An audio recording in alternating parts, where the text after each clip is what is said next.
தமிழ்நாட்டில் யாராவது வணக்கம் சொன்னால் திருப்பி சொல்லணும். நீங்கள் ஒரு 500 பேருக்கு மேலே இருக்கீங்க. எல்லோரும் வணக்கம்னா ஒரு கலவரம் மாதிரி இருக்கும். ஆனால் எல்லோரும் ஒரு கைத்தட்டு தட்டிட்டிங்கன்னா அதை நான் வணக்கம்னு எடுத்துப்பேன்.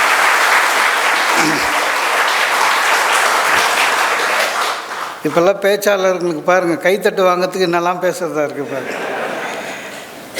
என்னை அறிமுகம் செய்த சகோதரிக்கு நன்றி. ஆனால் கொஞ்சம் பிபி ஏறினே இருந்தது எனக்கு. ஏன்னா அந்தம்மா வார்த்தைக்கு வார்த்தை நயாகரான்னு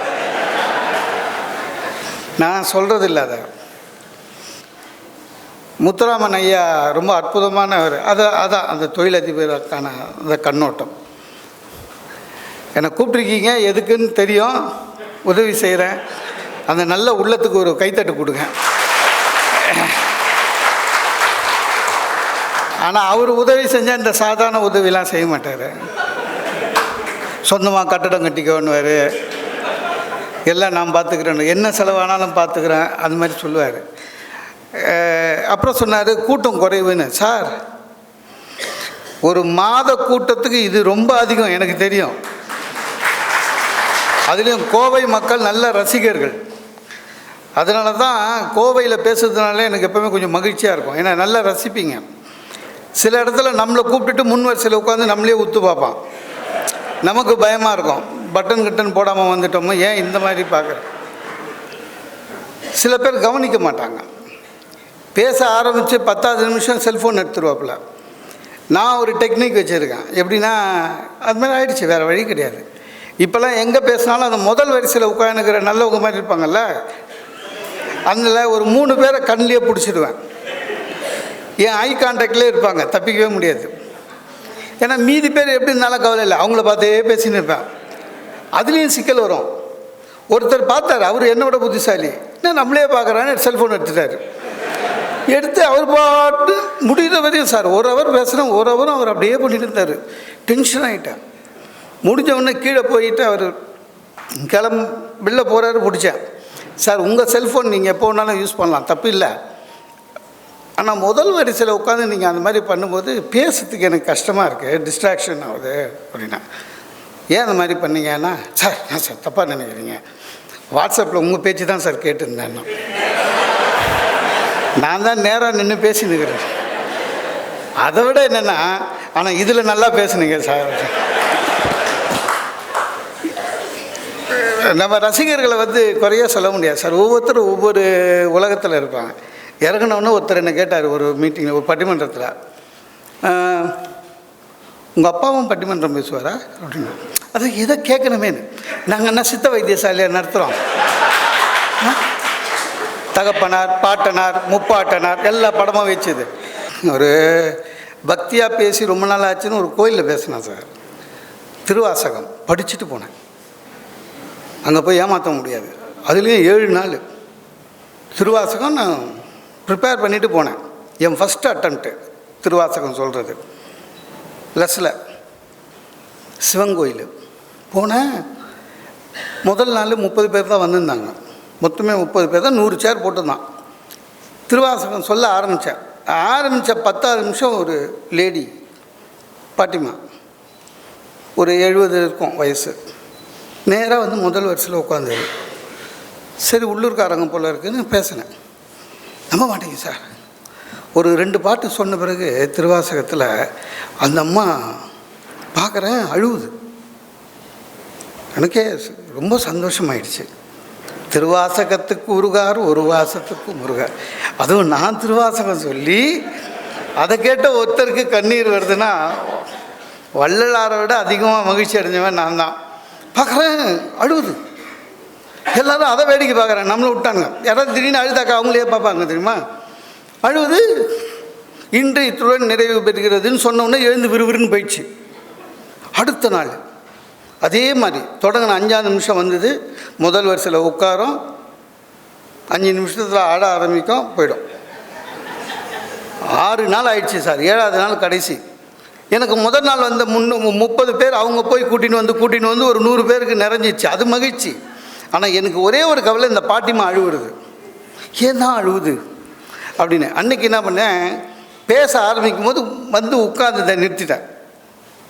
நிறுத்திட்டு ஸ்பெஷல் பர்மிஷன் ஆடியன்ஸ் கிட்டே போய் கேட்டுட்டு கீழே இறங்கினேன். அந்த அம்மாக்கிட்ட டெய்லி வரீங்க, ரொம்ப மகிழ்ச்சி. அது என்ன நான் திருவாசகம் சொல்லும்போது அழறீங்களே, உங்களுக்கு திருவாசகம்னா ரொம்ப பிடிக்குமா? நான் அவ்வளோ நல்லா சொல்கிறேன். நான் இல்லைப்பா, என் ஆடு செத்து போச்சு அப்படின்ச்சு. ஆடு செத்துச்சா? ஆடு செத்துறதுக்கு எதுக்கு இங்கே வந்து அழுதுனுக்கிற டெய்லின்னு? அது இல்லைப்பா, முதல் நாள் வந்தேன், நீ திருவாசகம் பாட்டு பாடுற மாதிரி சொன்ன, உன் தாடை அசைதுல, அதை பார்த்தோன்னே என் ஆடு ஞாபகம் வந்துச்சு. அதாவது திருவாசத்துக்கு ஊறுகாரெலாம் இல்லை, என் தாடையை பார்த்தோன்னே அந்த அம்மாவுக்கு அந்த ஆடு செத்து போனது ஞாபகம் வந்துருக்குது. ரொம்ப கஷ்டம். ஒன்றும் இல்லைங்க, ஒரு ஃப்ளாட் வாங்கினேன் ஃபஸ்ட் ஃப்ளோரில். மொத்தம் 16 பேர் அந்த ஃப்ளாட்டில் ஓனர்ஸு. அந்த முதல் வாரம் எல்லோரும் கிரகப்பிரவேசம் முடித்த உடனே அந்த 15 பேரும் வந்தான். வந்து என்கிட்ட வந்து, சார் ஃப்ளாட் அசோசியேஷன் வைக்கணும், ஓனர்ஸ் அசோசியேஷனு, நீங்கள் பேசாமல் நீங்கள் தலைவர் ஆகிடுங்கண்ணா. நீங்கள் அப்படின்னா, எங்களுக்கெல்லாம் வேலை இருக்குது சார் அப்படின்னா. அவன் முடிவு பண்ணிட்டான், நம்ம தான் ஒருத்தர் வேலை இல்லாமல் வெட்டி வச்சு பேசிட்டு இருக்கிறோன்னு. அது கொஞ்சம் சபலம். ஏன்னா ஒரு பதவி சும்மா வருமா? சும்மா வருது. ரைட் சார், தேங்க்ஸ் சார், அன்றைக்கி பிடிச்சி சார் சனி எனக்கு. சாதாரணமாக நான் காலைல எழுந்தேன்னா சுகிசிவன் சார்கிட்ட பேசுவேன், சாலமன் பாப்பையா கிட்ட பேசுவேன், ஞானசம்பந்தன் சார்கிட்ட பேசுவேன். அந்த பதவி என்னது, காலையில் எழுந்தவுடனே கார்பெண்டரு, ப்ளம்மரு. சார் கார்ப்பரேஷன் லாரி 3 நாளாக வரலன்னா ஸ்கூட்டர் எடுத்து போய் அந்த லாரி எங்கே இருக்குதுன்னு கண்டுபிடிச்சி கூட்டின்னு வரணும். எல்லா வேலையும் செஞ்சேன். ரொம்ப டென்ஷனு. ஒவ்வொரு நாளும் சும்மா இல்லைங்க, பைத்தியம் முடிச்ச மாதிரி தெரிஞ்சேன். எல்லாத்துக்கும் கூப்பிடுவான், மோட்டர் ரொம்பிச்சு தண்ணி ஆஃப் பண்ணு போ அப்படின்வான். நான் கம்பராமாயணம் புக்கை கையில் வச்சு நிற்பேன், ஆஃப் பண்ணுவேன். திரும்பி ஒய்ஃபை பார்ப்பேன், போங்க, நோ ஹெல்ப். அவள் வந்து இந்த வேலைலாம் வேணான்னு முதல்லையே சொன்னான், கேட்கல. பதவியில் ஆசையில் அப்படியே விட்டுட்டேன். ஒருத்தன் திடீர்னு கீழே வரான், சார் என் ஃப்ளாட்டு வாசலில் வச்சு இந்த பால் பாக்கெட்டை காணும், கண்டுபிடிச்சி கொடுன்றான். யார் எடுத்து போனாங்களோ தெரியல. அதுக்கு நான் என்ன, நீ தானே இன்சார்ஜ். நான் ஒருத்தன் வந்தான், மாதம் காசு வாங்குறல என்கிட்ட அப்படின்னா. ஏதோ அவனுக்கு எனக்கு லஞ்சம் கொடுக்குற மாரி. அசோசியேஷன் செலவுக்கு மாதம் மெயின்டெனன்ஸ் ஃபீஸு சார் 750 ரூபா கொடுப்பானுங்க. அதுவே 4 ஃபோன் பண்ணால் தான் கொடுப்பானுங்க. மாதம் கை நீட்டி காசு வாங்குறல்லன்னா அப்படியே கவலையாக இருக்கும். டேய், நான் யார், நீ யார், வாங்குறல ஒரு பொறுப்பு வேணா அப்படின்னா. என்ன சார்ண்ணே, ஒன்றும் இல்லை, செக்யூரிட்டி வேலைக்கு போட்டிருக்கிய, நானும் தானே காசு கொடுக்குறேன். நான் உள்ளே நுழையும் போது செக்யூரிட்டி எனக்கு குட் மார்னிங்கே சொல்ல மாட்டான். அவன் கவலை அவனுக்கு. அப்புறம் செக்யூரிட்டி கூப்பிட்டேங்க வாடா அப்படின்னு. அந்த ஆள் குட் மார்னிங் சொல்லுண்ணா. சரி சார் அப்படின்னா. அதுக்கப்புறம் செக்யூரிட்டி எவன் வந்தாலும் குட் மார்னிங் சொல்லுவான். அட திருடனே வந்தால் கூட சரி, குட் மார்னிங் உள்ளே போங்க. அவனுக்கு என்ன, நம்ம தான் சொல்லிட்டோமே சார். உண்மையிலேங்க ரொம்ப கஷ்டம். டென்ஷன்லேயே சுற்றி நின்றோம். உங்களுக்கு தான் மேயர் தெரியுமே அப்படின்னா. ஆமாம், என்ன இல்லை, திருநாய் காம்பவுண்டுக்குள்ளே வர்றது கொஞ்சம் சொல்லுங்கள் அவங்கக்கிட்ட. எது நாய் வர்றதுக்கு? எல்லாம் முடிஞ்சுது சார். ஒன் ஃபைன் மார்னிங் 6 மணி காலிங் பெல் அடிச்சுது. திறந்தேன். ஒரு லேடி, ஒரு 35-40 வயசுக்குள்ளே இருக்க ஒரு பொண்ணு, கை குழந்தைய வச்சுக்கின்னு அழுதுன்னுக்குது. தந்து யார் மான? திரும்பி பார்க்குறேன், என் ஒய்ஃபு. எனக்கு ஒரு வழி சொல்லு குழந்தை இது. என் ஒய்ஃபு அப்படியே பார்த்தா 2 நிமிஷம் நின்று நேராக பெட்ரூமில் போய் டமான்னு கதவு சாத்துறா. அதுக்கப்புறம் இந்த பொண்ணு சொல்லுது அண்ணா அப்படின்ச்சு. அந்த அண்ணாவை கேட்டு திறக்கும் போதே சொல்லியிருக்கவானா, அவள் காதில் விழுந்ததா இல்லையா அண்ணான்னு சொன்னது. நீ யாருமா அப்படின்னா, நான் வாட்ச்மேன் சம்சாரங்கஞ்சி. இப்போ என்னதுக்கு வந்த காலையில்? என்ன இல்லைங்க, நீங்கள் சம்பளம் கொடுக்குறீங்க, அவர் குச்சிடுறாரு, வீட்டு செலவுக்கு காசே தரமாட்டுறாரு, இனிமேல் நீங்கள் சம்பளத்தை என்கிட்ட கொடுங்கன்னு. நான் சொன்னேன், அந்த மாதிரி கொடுக்க முடியாது. யார் வேலை செய்கிறாங்களோ அவங்ககிட்ட தான் சம்பளம் கொடுப்போம். ஒன்று செய், 1ஆம் தேதி அவனுக்கு சம்பளம் கொடுப்பேன், சாயங்காலம் 5 மணிக்கு. நீ 5 மணிக்கு வந்துடு, உன் எதிர்க்கே காசை கொடுக்குறேன், அச்சு பிடிங்கிட்டு, சரியா போ அப்படின்னா. போயிடுச்சு. அப்பா ஒரு தலைவலி முடிஞ்சதுன்னு திரும்பினா ஒய்ஃபு கதவை திறந்து வரா. ஒரு கையில் சூட் கேஸு, ஒரு கையில் பையன். எனக்கு ஒரு வழி சொல்லுங்கண்ணா. அதுக்கப்புறம் விட்டேன். அன்னியோட அந்த பதவி ராஜினாமா பண்ணிட்டேன். ஏன்னா சார் புத்த புத்தர்கிட்ட ஒருத்தர் கேட்டாருங்க, மகான் உங்ககிட்ட ஒரு சின்ன கேள்வி, இந்த உலகத்தில் நல்லவர்கள் யார், கெட்டவர்கள் யார்? புத்தர் அற்புதமாக சொன்னார், மற்றவர்கள் துன்பத்தை போக்க முயற்சி செய்பவர்கள் எல்லோரும் நல்லவர்கள். மற்றவர்கள் துன்பத்தை போக்க முயற்சி செய்கிற எல்லோரும் நல்லவர்கள். மற்றவருக்கு துன்பம் தரலாம் என்று நினைக்கிற எல்லோரும் கெட்டவர்கள். அவ்வளோதான், ரெண்டே வழி தான். இப்போ நாடு என்ன மாதிரி ஆயிடுச்சுன்னா, வாங்க சாப்பிட்லாம், வாங்க தூங்கலாம், வாங்க படிக்கலாம், இப்படிலாம் சொல்லி சொல்லி இப்போ எந்த லெவலுக்கு வந்திருக்கோம், வாங்க சிரிக்கலாம். அப்படின்னா என்ன அர்த்தம்? எதுக்கு கூப்பிடுவோம்? சார் நான் பேசுறது பின்னால் கேட்குதா? இல்லை, அந்த ஏரியா சைலண்ட்டாக இருக்குது. இந்த காலேஜிலலாம் பேசும்போது இந்த பின்னால் பசங்க நம்ம பேசின்னு இருப்போம், அவங்க தனியாக பேசின்னு இருப்பானுங்க. நான் டக்குன்னு வாய் தவறி கேட்டேன், நான் பேசுறது பின்னால் கேட்கலையான்னு. ஒரு பொண்ணு என்ன சொல்லிச்சுங்க, கேட்கல ஆனால் நல்லா இருக்குது, பேசு மீதி அப்படின்ச்சு. முன்னால் இருக்கிற ஒரு பையன் சொல்கிறான், நான் அப்போவே சொல்ல பின்னால் போய் உட்காரலான்னு. சார் இப்போது நம்மக்கிட்ட இருக்கிற ஒரு பெரிய மன வருத்தம் என்னென்னா, சிரிப்பு குறைச்சிட்டோம். சில பேர் சிரிப்பை மறந்துட்டோம். அதனால தான் இப்போ வாங்க சிரிக்கலான்னா இவ்வளோ பேர் வந்துக்கிறீங்க. நான் வரும்போது கூட நம்ம நண்பர்கிட்ட கேட்ட, தனபால்கிட்ட, அந்த ஆடிட்டோரியத்துக்கு பஸ் வசதி இருக்கா, சாதாரண பிரயாணிகள் வர முடியுமா? இல்லை சார் கஷ்டம், ஆட்டோவில் வரணும், அதை செலவு பண்ணி வரணும். இலவசம்தான், ஆனால் வரும்போது செலவு பண்ணி வர அளவுக்கு தான் இந்த ஆடிட்டோரியம் இருக்குது. ஆனால் இவ்வளோ இருந்தும் நீங்கள் இவ்வளோ பேர் வந்திருக்கீங்கன்னா என்ன, மறந்துட்டோன்னு அர்த்தம். சிரிக்குது, அங்கே போயாவது ஒரு அரை அவர் சிரிக்கலாமேன்னு. சார் சிரிப்பு சேனல் டிஆர்பியில் 2 இருக்குது சார். அப்படின்னா என்ன அர்த்தம்? நிறைய பேர் அதை தான் பார்க்குறாங்க. ஏன்னா வாழ்க்கையில் வந்து சோகம் இருக்கோ இல்லையோ, இவனே சோகமாக்கிறான் உடம்பு. நீங்கள் சிரித்த மூஞ்சோடு இருக்க ட்ரை பண்ணுங்கள் சார். சிரித்த மூஞ்சோடு இருக்க ட்ரை பண்ணுங்கள், எல்லாருக்கும் உங்களை பிடிக்கும். நீங்கள் ஒரு பேங்க்கு போகிறீங்க வச்சுங்க, ஒரு 4 கிளர்க்கு இருக்கும். சிரித்தா மாதிரி வேலை செய்கிற கிளர்க்கை பார்த்தா எல்லா கஸ்டமரும் அவங்ககிட்ட தான் போவாங்க. சிரிச்ச மூஞ்சிவேன், நல்லவன் அப்படின்வாங்க. நல்லவன் வேறு சொல்லுவாங்க சார். ஆக்சுவலாக அவன் தான் திருடனாக இருப்பான், அது வேறு விஷயம். அது 5 வருஷம் கழிச்சு தான் தெரியும். அது சிரிச்ச மூஞ்சோடு இருக்கணும். நீங்கள் அப்படி தான் இருந்தால் தான் நல்லது. இப்போ ஒரு டாக்டர்கிட்ட போகிறோம், டாக்டர் என்ன பண்ணுறாரு, சிரிச்சின்னா வாங்க உட்காருங்க, ஒன்றும் இல்லை அப்படின்னா நம்ம என்ன ப்ராப்ளம்னு சொல்கிறோம்.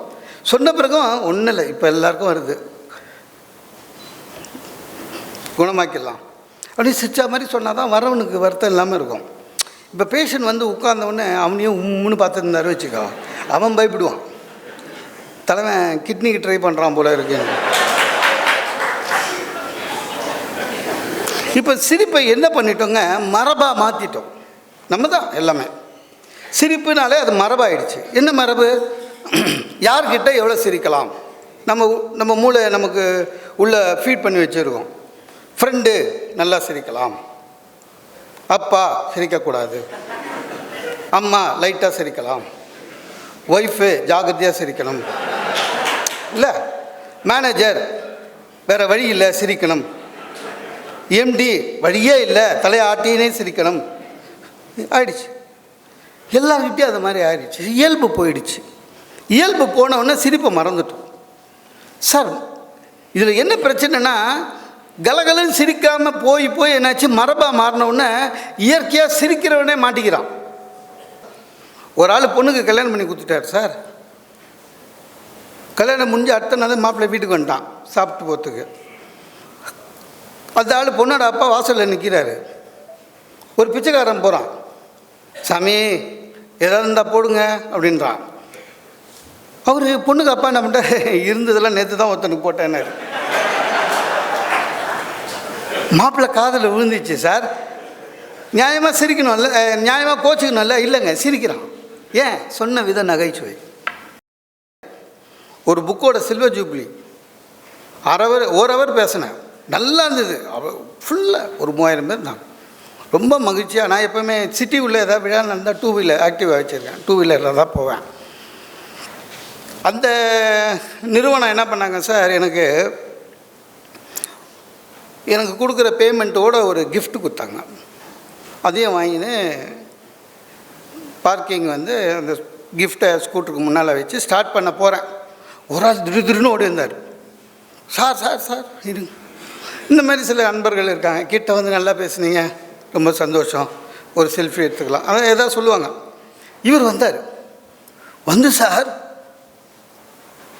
டீலருக்கெல்லாம் அது ஒரு புக்கு, டீலருக்கெல்லாம் கிஃப்ட் கொடுக்குறாங்களா அப்படின்னா.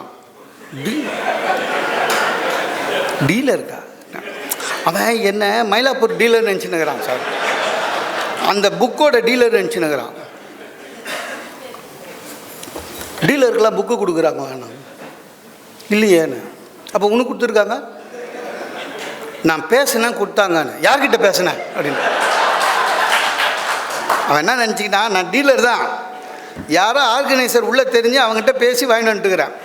யாருன்னு சொன்னால் இவன் போய் அவங்ககிட்ட பேசி சண்டை போட்டு கிஃப்ட் வாங்கிடுவான். யார்கிட்ட பேசுகிறேன்னு நான் சொன்னேன். சார் இவ்வளோ நேரம் 1 hour நான் இவ்வளோ நேரம் உள்ளே தானே இருந்தேன்னா. அப்போ தான் தெரிஞ்சுது உள்ளே உட்காந்து இந்த 3000 பேரில் அவ்வளோ ஒருத்த. ஆனால் கவனிக்கலை. நான் கிஃப்ட்டு வாங்கின்னு வெளில போகிறத மட்டும் கவனிச்சிருக்கான் சார். அது மாதிரி எத்தனை பேர் வந்தீங்க, எத்தனை பேர் வந்து ஒய்ஃப்கிட்ட சண்டை போட்டு இங்கே வந்து உட்காந்துட்டு காம்ப்ரமைஸ் ஆகலாமா வேணாமா. சில பேர் யோசனை பண்ணுவாங்க, சில பேர் வீட்டுக்கு போனால் மருமகம் மூஞ்சி பார்க்கணுமே, இங்கே வந்து ஒரு 2 hour உட்காரலாம். அதெல்லாம் எத்தனை பேர் இருக்காங்கன்னு தெரியாது. ஆனாலும் இப்போ என்ன ஆச்சு, சிரிப்பு போயிடுச்சு. சிரிப்பு போய் சிரிக்கவே மறந்து சிரிக்க ட்ரை பண்ணாமல் கூட இருக்கிறோம் சார். எப்போ ஒருத்தருக்கு வந்து எது வந்து உங்களுக்கு எப்பவுமே நினைவில் நிற்கும் அப்படின்னா, சிரிச்சா மாதிரி. ஐயா ரொம்ப அற்புதமாக ஒரு கருத்தை சொன்னார் முத்துராமன் சார். அப்புறம் இவர் சாமிநாதன் சார் ஒன்று சொன்னார். முன்னெல்லாம் ஆர்எஸ் மனோகர் ட்ராமா அதெல்லாம் போச்சு, இப்போ நகைச்சுவைக்கு வந்துடுச்சு அப்படின்னு முத்துராமன் ஐயா சொல்லும்போது சொன்னார், நீங்கள் நகைச்சுவையாக பேசும்பொழுது கொஞ்சம் நல்ல கருத்துக்கள் சிந்தனைகள் சொல்லணும், கண்டிப்பாக அதை பண்ணணும். ஏன்னா ஒரு நல்ல ஒரு அறிவுரை. என்ன ஒன்று, ஜனங்க எல்லாமே மறக்கிறாங்க, அதில் ஒன்றும் பிரச்சனை இல்லை. நம்ம சிரிக்கிற பேசுகிறன்றதுனால தான் கொஞ்சமாச்சு வராங்க. சுகீசிவன் சார் அவர் தான் சார் ஒன்றும் இல்லை. நானும் சுகீசிவன் சாரும் அமெரிக்காவுக்கு போயிருந்தோம். அங்கே என்னென்னா ஆடியன்ஸ் கிட்ட என்ன பண்ணிட்டாங்க, நீங்கள் கேள்வி கேளுங்கன்னு சொல்லிட்டாங்க. சொல்லி வச்ச மாதிரி 10 பேரை ஒரே கேள்வி தான் கேட்டான். நீங்கள் பேசிட்டு எப்படி வீட்டுக்கு போகிறீங்க, வீட்டுக்கு போனால் எங்கே போய் தூங்குவீங்க, எங்களை மாதிரி கேரேஜ் இருக்கா உங்கள் வீட்டில், இல்லை இவ்வளோதான். ஏன்னா சிந்தனை வந்து என்றைக்குமே நிற்கும். எப்போ நம்மளுடைய சிரிப்பு மறக்கிறோம்னா, நாம் ஒரு வாழ்க்கையில் ஒரு செட்டப் வச்சுருக்கோம். ஒரு டாக்டர்னால் இப்படி தான் இருக்கணும், ஒரு வக்கீல்னால் இப்படி தான் இருக்கணும், ஒரு கிளர்க்குனால் இப்படி தான் இருக்கணும்னு நம்ம ஒரு சிஸ்டம் வச்சுருக்கோம். அந்த மாதிரி ஒரு ஆளை நம்ம பார்க்கலன்னா அவன் நம்மளுக்கு ஒத்து வர மாட்டான்ற ஒரு யோசனையில் இறங்கிடும். அது பெரிய தப்பு சார். உலகம் மாறிட்டே வருது. 40 வருஷத்துக்கு முன்னால் இருந்தது இல்லை, 20 வருஷத்தில் அது மாறிச்சு. இன்றைக்கி இப்படி நிற்கிது. யார் மகிழ்ச்சியாக உண்மையிலேயே இருக்க முடியும் என்றால், மாறி வருகிற மாற்றங்களை உடனடியாக ஏற்றுக்கொள்ளுபவர்கள் யாரோ அவர்கள்தான் என்றைக்குமே மகிழ்ச்சியாக வாழ்க்கையில் இருப்பார்கள். இதான் உண்மை. மாறி வருகிறதை ஏற்றுக்கொள்ளுகிற திறம் பண்ணலாம் சார். ஒரு காலத்தில் ஜூக்கு போனீங்க வச்சுங்க, போயிருப்போம். அப்போ என்ன ஆச்சு, ஜூவில் எப்படி இருக்கும், மிருகம்லாம் கூண்டுக்குள்ளே இருக்கும், நம்ம வெளியில் இருப்போம், உச்சி ஆடிட்டு வந்துடுவோம், அப்படி தானே. இப்போ எப்படி மாறிடுச்சு, நம்மளை கூண்டு வண்டியில் இட்டு போகிறான், சிங்கம் உலாத்துது, மாறி போச்சு. ஒரு காலத்தில் குளிக்கிற சோப்புக்கு லேடிஸை போடுவான் விளம்பரத்தில், சரியா. கார் ஓட்டுறது, பைக் ஓட்டுறது அதெல்லாம் வந்து ஜென்ஸை போடுவான் அட்வர்டைஸ்மெண்ட்டில். சாருக்கு தெரியும், சாமிநாதன் சாருக்கு. இப்போ மாறிடுச்சு. என்னென்னா பைக் ஓட்டுறது எல்லாம் லேடிஸை காமிக்கிறான் சார். ஹெல்மெட் இல்லாமல் ட்ருன்னு போகுது, அப்படி முடி பறக்குது. பைக் வாங்க சொல்கிறான், ஸ்கூட்டியாக. ஜென்ஸுக்கு என்ன பண்ணிட்டான், வீடு வீடாக போயிட்டு உங்கள் டாய்லெட்டு க்ளீனாக இருக்கான்னு கேட்குறான். அது மட்டும் போட்டால் பத்தாது, இதுவும் போடு அப்படின்றான். அப்போ அவன் என்ன பண்ணிட்டான், யாருக்கு எந்த முடிவு பண்ணிட்டான். வீட்டில் யார் யார் எந்த வேலை செய்கிறாங்களோ அதுக்கேற்ற மாதிரி அட்வர்டைஸ்மெண்ட்டை மாற்றுறான். இல்லை, அவன் பேரில் தப்பு இல்லை சார். சார், குரு சிஷ்ய பாவம் போயிடுச்சு. இந்த நாட்டுடைய தாரக மந்திரம் குரு சிஷ்ய பாவம். பள்ளிக்கூடத்தை விடுங்க சார், பள்ளிக்கூடம், கல்லூரி, எதுவாக எங்கே இருந்தாலும் ஆஃபீஸு, இன்க்ளூடிங் கவர்மெண்ட் ஆஃபீஸ், குரு சிஷ்ய பாவம் இருந்துச்சு. ஒருத்தவன் குரூப் 4 எழுதிட்டு படிச்சுவேன், குரூப் 4 எழுதுகிறான், பாஸ் பண்ணுறான், கவர்மெண்ட் ஆஃபீஸில் சேர்றான், சாதாரண அசிஸ்டண்ட்டு. அவனுக்கு யார் தெரியுமா குரு, யார் தெரியுமா கடவுளே? Section officer. அண்ணான்னு கூப்பிடுவான், ஐயான்னு கூப்பிடுவான். செக்ஷன் ஆஃபீஸர்கிட்ட வேலை கற்றுப்பான், செக்ஷன் ஆஃபீஸரை குருவான்னு நினைப்பான். சார், செக்ஷன் ஆஃபீஸர் ரிட்டையர் ஆகும்போது சார் ஒரு 40-50 பேர் அந்த அந்த அந்த இதில் ஆஃபீஸில் இருக்கிறவங்க வீட்டுக்கு போவாங்க சார். அவரோட அந்த மரியாதை இருந்தது. இந்த லேடிஸ் பார்த்தீங்கன்னா சாதாரணமாகவே லேடிஸ் புத்திசாலிங்க சார். இந்த ஆஃபீஸில் வேலை செய்கிற லேடிஸ்க்கெலாம் பயங்கர ஷார்ப்பு தெரியுமா. தப்பு பண்ணுவாங்க சார், தெளிவாக தப்பு பண்ணுவாங்க. தப்பு பண்ணிவிட்டு திட்டுவாங்களேன்னு திட்டுறதுக்கு முன்னால் அவங்களே அழுவாங்க, பார்த்துக்கிறீங்களா? ஆம்பளைங்க அப்படி இல்லை, தப்பு பண்ணுவோம், நம்மளுக்கு தெரிஞ்சிடும் எப்படின்னு திட்டு வாங்க போகிறோம். இல்லை, இன்றைக்கி சந்திராஷ்டமம் அப்படின்ட்டு முடிவு பண்ணிவிடுவோம். லேடிஸ் அப்படி இல்லைங்க. என் செக்ரட்டரி இருக்குது, தப்பு பண்ணிச்சுன்னா ஒவ்வொன்றும் அழுவோம். அழுவுற லேடியை போய் எப்படிங்க திட்டுவீங்க? இல்லை, சரி சரி விடு, அழுவாத, இனிமேல் அது மாதிரி பண்ணக்கூடாது, இப்படியே சொல்லின்னு இருந்தேன். ஒரு நாள் அது பண்ண திட்டில் எனக்கு மெமோ வர மாதிரி ஆயிடுச்சு. டென்ஷன் ஆகிட்டேன். போனேன், வழக்கம் போல் அழுது இருந்தது. பேசாமல் எழுதி கொடுத்துட்டு போயிடுமா, நீ எல்லாம் இந்த வேலைக்கு லாய்க்கு இல்லை அப்படின்ட்டு அந்த திட்டாத நாட்களெல்லாம் சேர்த்து வச்சு, அது முதல் நாள் வேறு சண்டை வேறு வீட்டில் எனக்கு. அதனால் எல்லாத்தையும் சேர்த்து விடுன்னு விட்டேன். சார், அது வரையும் சாதாரணமாக அழுதுன்னு இருந்தம்மா, நான் இது மாதிரி திட்டினோன்னு என்ன ஆயிடுச்சு சார், முந்தானி எடுத்து வாயில் வச்சுன்னு ஓன்னு அழுதுன்னு ரூமை விட்டு வெளில ஓடுது. வெளியில் போய் பார்க்குறேன், ஆஃபீஸை என்ன ஒரு மாதிரி பார்க்குது. அவனுங்க எத்தனை சினிமா பார்த்துருப்பானுங்க. போன லேடி அடுத்த நாள் வரல, பயந்துட்டேன், தூங்கவே இல்லை சார் நைட்டெல்லாம். அடுத்த நாள் வரல அது வேலைக்கு. அதுக்கு அடுத்த நாள் போனால் அவங்க ஹஸ்பண்டை கூட்டின்னு வந்துடுச்சு. அவன் இருக்கிறான் 6 அடிக்கு, ஜிம்முக்கு போவான் போல இருக்குது. அவன் உள்ளே வந்துங்க, என்ன மிஸ்டர் ரொம்ப திட்டுறீங்களா அப்படின்னா. நான் அப்படியே பம்மிட்டேன், ஏன்னா அடிச்சிட போகிறான்னு. டக்குன்னு எனக்கு ஒரு யோசனை வந்தது, அப்படி அடிக்கணும்னு அவன் முடிவு பண்ணால் நம்ம ஜிஎம்மையும் வலிச்சு விட்டுடலாம், ஏன்னா அந்தால நம்ம தனியாக அடிக்க முடியாது. அதனால் நான் என்ன பண்ணேன், சார் இல்லை சார், ஜிஎம் தான் ரொம்ப ஸ்ட்ரிக்டாக இருக்க சொன்னார் என்ன. அவன் சொன்னான் சார், ஆனாலும் கூட அவன் கண்ணில் பார்க்குறேன், அதில் ஒரு ஆனந்தம் தெரியுது. என்னால் தான் வீட்டில் திட்ட முடியல, நீயாவது திட்ட. புரிஞ்சுக்கினேன், ஒரு ஆம்பளை கஷ்டம் ஆம்பளைக்கு தானே சார் தெரியும். புரிஞ்சிச்சு, எல்லாம் மாறி போச்சு சார். நம்ம தமிழர் பண்பாடு, கலாச்சாரம், நாகரீகம், திருமணங்கள் எப்படி நடந்தது? 5 நாள் நடந்தது, 4 நாள் ஆச்சு, 3 நாள் ஆச்சு, 2 நாள் ஆச்சு, இப்போ 1 நாளில் வந்து நிற்கிது. சில பேர் இன்விடேஷனே வெறும் ரிசப்ஷனுக்கு தான் தரான் சார். இவனுக்கு கல்யாணம் பண்ணுறானுங்களா இல்லையானே தெரியல.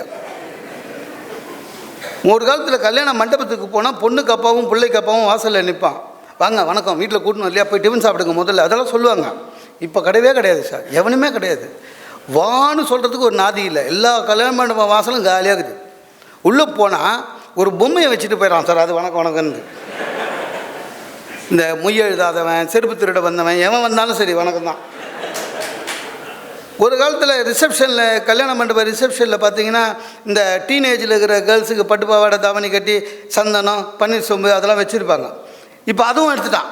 ஒரு பூதம் மாதிரி ஒன்று நிற்கிது, அது உள்ளே போச்சுன்னா புஷ்ஷுன்னு அடிக்கும்.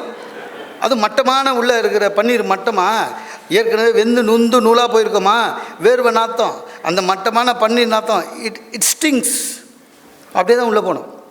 உள்ளே போனால் நம்மளை வலுக்கட்டாயமாக கிஃப்ட்டு கொடுக்குற க்யூவில் நிற்க வச்சுருவான். ஏன்னு எதுக்குன்னு கிடையாது, க்யூவில் போய் நிற்கணும்.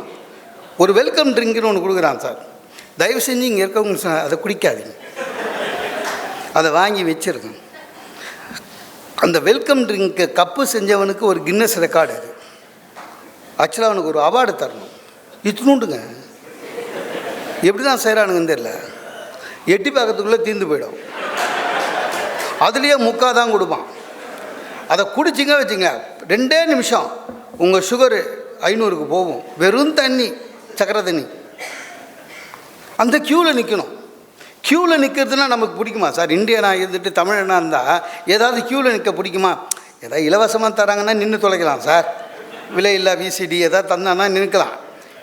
நான் என் வீட்டிலேருந்து 500 ரூபா 1000 ரூபான்னு எடுத்துன்னு வந்து மொய் எழுதுறதுக்கு நான் எதுக்கு சார் க்யூவில் நிற்கணும்? அதுவும் அவங்க 2 பேர் லவ் பண்ணி கல்யாணம் பண்ணிக்கினானுங்க. அப்படியே மேடையை பார்க்குறது ரொம்ப தூரம், க்யூ நகர மாட்டுது, உள்ளே பூர முடியாது. ஏன்னா டீசெண்டாக இருக்கணும் கல்யாணத்தில். கஷ்டப்பட்டு நொந்து நூலாகி பிபி ஏறி கிட்ட போய் அந்த மாப்பிள்ளை பையன்கிட்ட இருந்தடா நல்லா இரு அப்படின்னு சொன்னால் இறங்க விட மாட்டான். குரூப் போட்டோவில் நில்லுங்கன்னுவான். நீங்கள் நம்ப மாட்டீங்க சார், எந்த கல்யாணத்துலேயும் நான் என் ஃபேமிலியோடு நின்னதே கிடையாது. யாரோ நிற்பாங்க, நம்மளும் நிற்க வச்சுருவாங்க. அதுவும் நின்னாலும் சீக்கிரம் முடியாது தெரியுமா? நமக்கு பரபரப்பு, நின்ன கால் வலிக்க வர 5 நிமிஷம் உட்காரலாமான்னு இருக்கும். ரொம்ப பரபரப்பில் நம்மளை நிற்கவும் விட மாட்டான், நின்றுனே இருப்பான். அதுலேயும் இந்த வீடியோ எடுக்கிறனால அது கொஞ்சம் பரவாயில்ல சார். 8 நிமிஷம்னா லைட் ஆஃப் ஆகிடும். அப்பா அப்படின்னா அவன் நகரலான அந்த ஸ்டில் ஃபோட்டோகிராஃபர்லாம் அவர் இன்னும் எடுக்கலையா? அட எடுப்பா, எவ்வளோ நேரங்க சிரிச்சா மாதிரியே நடிக்க முடியும்? அன்றைக்கி பார்க்குறேன், என் பக்கத்தில் ஒரு பையன் சூப்பாக நின்றுக்கிறான். நான் அவனை பார்த்ததில்லை. நீ யார் பையன் அப்படின்னா, நீங்கள் வேறு சார், நான் பந்தி பரிமாறுற பையன்.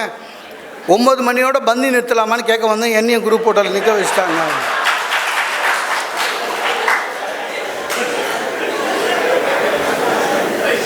மாறி போச்சு சார்.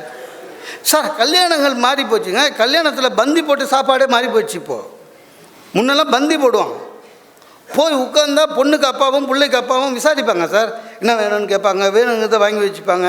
அந்த பந்தியில் உட்காந்து சாப்பிட்ற இதுவே மகிழ்ச்சி சார். இப்போ நமக்கு பிடிச்ச அவியல் வருது வச்சுக்கலாம், இன்னொரு கரண்டி போடுங்கன்னு. உருளைக்கிழங்கு வருது, ஐயா வானம் சொல்லிடலாம், சொல்லிட்டு தான் சாப்பிட போகிறோம். இப்போ அதையும் ஸ்டைல் ஆகிட்டாங்க.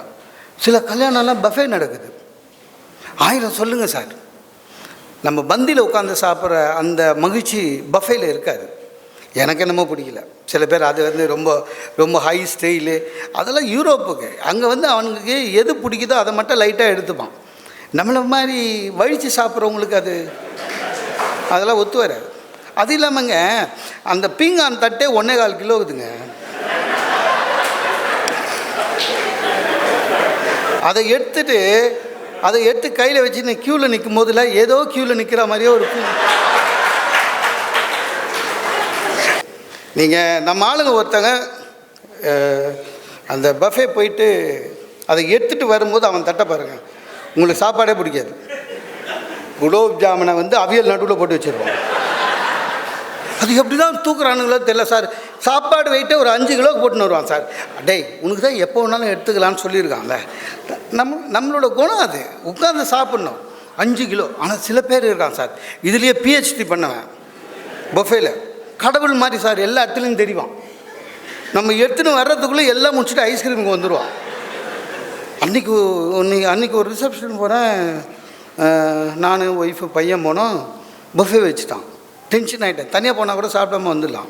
இல்லை என்ன பிரச்சனைனா, தனியாக போனால் வீட்டில் சொல்லி அனுப்புவாங்க, 1000 ரூபா மொய் எழுதுறா, சாப்பிட்டு வந்துடு, வீட்டில் இல்லைன்னு.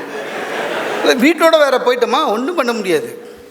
வீட்டில் ஒன்றும் கிடையாது. போனால் என் ஒய்ஃபு பஃபேவா, சரி அப்படின்ச்சு. என்ன அப்படின்னா, இல்லை புடவை புதுசு, பட்டு புடவை கரையாயிடும், கூட்டம் நிறைய இருக்குது, நானும் பையனும் ஓரமாக உட்காந்துக்கிறேன், போய் எடுத்துன்னு வாங்கன்னு. ஒரு தட்டை எடுத்து போய் வாங்கிட்டு வந்து என் ஒய்ஃப்கிட்ட கொடுத்து, 2வது தட்டை எடுத்து போய் வாங்கிட்டு வந்து என் பையன்கிட்ட கொடுத்து, 3வது தட்டுக்கு எடுத்து போகிறேன். அந்த அந்த எடுத்து போகிறவன் சொன்னான், தட்டா நீயே சாப்பிட்றியா சார், எல்லாருக்கும் வரணும் சார் அப்படின்னா. ஏன்னா அவன் பார்க்கும்போது புது தட்டாக இருக்குது சார். ரொம்ப கஷ்டம் சார். மாறி மாறி மாறி மாறி இந்த நாடு எப்படி இருந்த நாடு, நல்ல பொருட்களை மட்டுமே தயார் செய்த நாடு இல்லையா? இப்போ வரும்போது தான் இவர் சொன்னார், இந்த ஏரியா பேர் என்ன சார், நம்ம அந்த மாதிரி ஒரு பத்திரிக்கை சுதந்திரத்துக்கு முன்னால் வந்தது சார், ஆனால் நல்ல பத்திரிக்கைன்னாரு. அப்படின்னா அர்த்தம் இப்போ வரதெல்லாம் சுமாரான பத்திரிக்கை தான் சார். அந்த காலத்தில் எப்படின்னா பொருட்கள் வந்து இந்திய பொருட்கள் வந்து மேட் இன் இந்தியானா ஒரு கம்பீரம் இருந்தது. இப்போ இல்லை. நம்ம கடைக்கு போய் நம்மளே கேட்குறோம் சார், அதெல்லாம் எவ்வளோ பெரிய தப்பு, அது தப்புன்னு தெரியாமலே நம்ம இருந்துகிட்ருக்கோமே சார். பொருள் வாங்குகிறோம், கடையில் கேட்குறோம் இது ஒரிஜினலாக டூப்ளிகேட்டானு. அவன் சொல்கிறான் டூப்ளிகேட் ஆனால் ஒரிஜினலோட நல்லாயிருக்கும் சார்ன்றான். எப்படா டூப்ளிகேட் ஒரிஜினலோட நல்லாயிருக்கும்? பழகிட்டோம். ஓகேன்னு வாங்கி வரான் சார், இவன் ஓகேன்னு வாங்கி வரான். நல்லவனுக்கு அர்த்தத்தை மாற்றிட்டோம். அது என்ன ஒரு நல்ல வார்த்தை, நல்லவன் அப்படின்னா என்ன? Good man. அர்த்தத்தை மாற்றிட்டோம், நம்மளே யூஸ் பண்ணுறோம். கவர்மெண்ட் ஆஃபீஸ் போனால் அந்த ஏ செக்ஷனில் ஃபஸ்ட்டு கிளர்க்கு நல்லவன், கை நீட்டி காசு வாங்கிட்டான், வேலை முடிச்சு கொடுத்துருவான்றான். அப்போ நல்லவனுக்கு அர்த்தம் இதான். அதுக்கு அவன் சொல்கிறான், அவனை போய் நல்லவன்ற, அவனுக்கு அர்த்தம் உட்காந்துக்கிறா இருப்பார் மஞ்சள் சட்டை, அவர் ரொம்ப நல்லவர் அப்படின்னா. ஏன்னா வேலை முடிக்கலன்னா காசை திருப்பி தர்றாரா? அப்போ நல்லவனுக்கு அர்த்தம் மாற்றிட்டோம். ஒரு காலத்தில் கோயிலுக்கு போனால் சார் மங்கள வாத்திய இசை நாயனம்,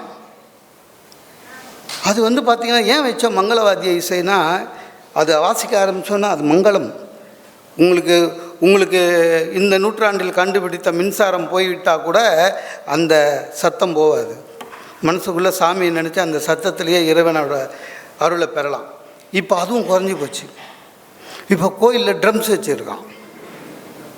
இல்லை எப்போ அடிக்க போகிறான்னு தெரியாது சார். சாமி கும்பலான்னு ஆர்டிஃபிஷியல்லாம் ரொம்ப ஜாகிரதையாக இருக்கணும் சார் கோயிலுக்கு போனால்.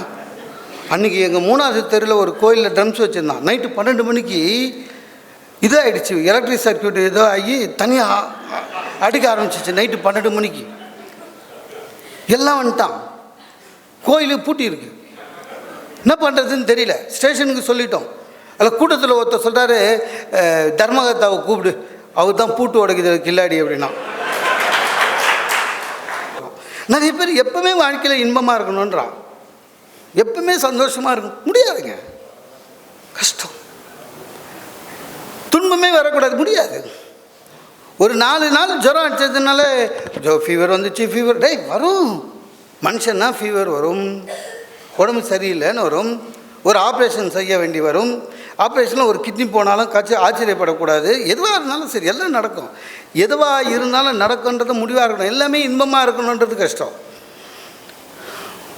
கண்ணதாசன் அற்புதமாக ஒரு வார்த்தை சொன்னார், இன்பத்தில் துன்பம், துன்பத்தில் இன்பம், இறைவன் வகுத்த நியதி அப்படின்னாரு. இறைவன் எப்படி அந்த மாதிரி நியதி வகுப்பான் சார்? இன்பம் இருக்குது, இன்பம்னு சொல்லிட்ட பிறகு அது உள்ள என்ன துன்பம்?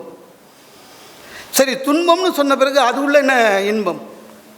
எப்படி இருக்குது?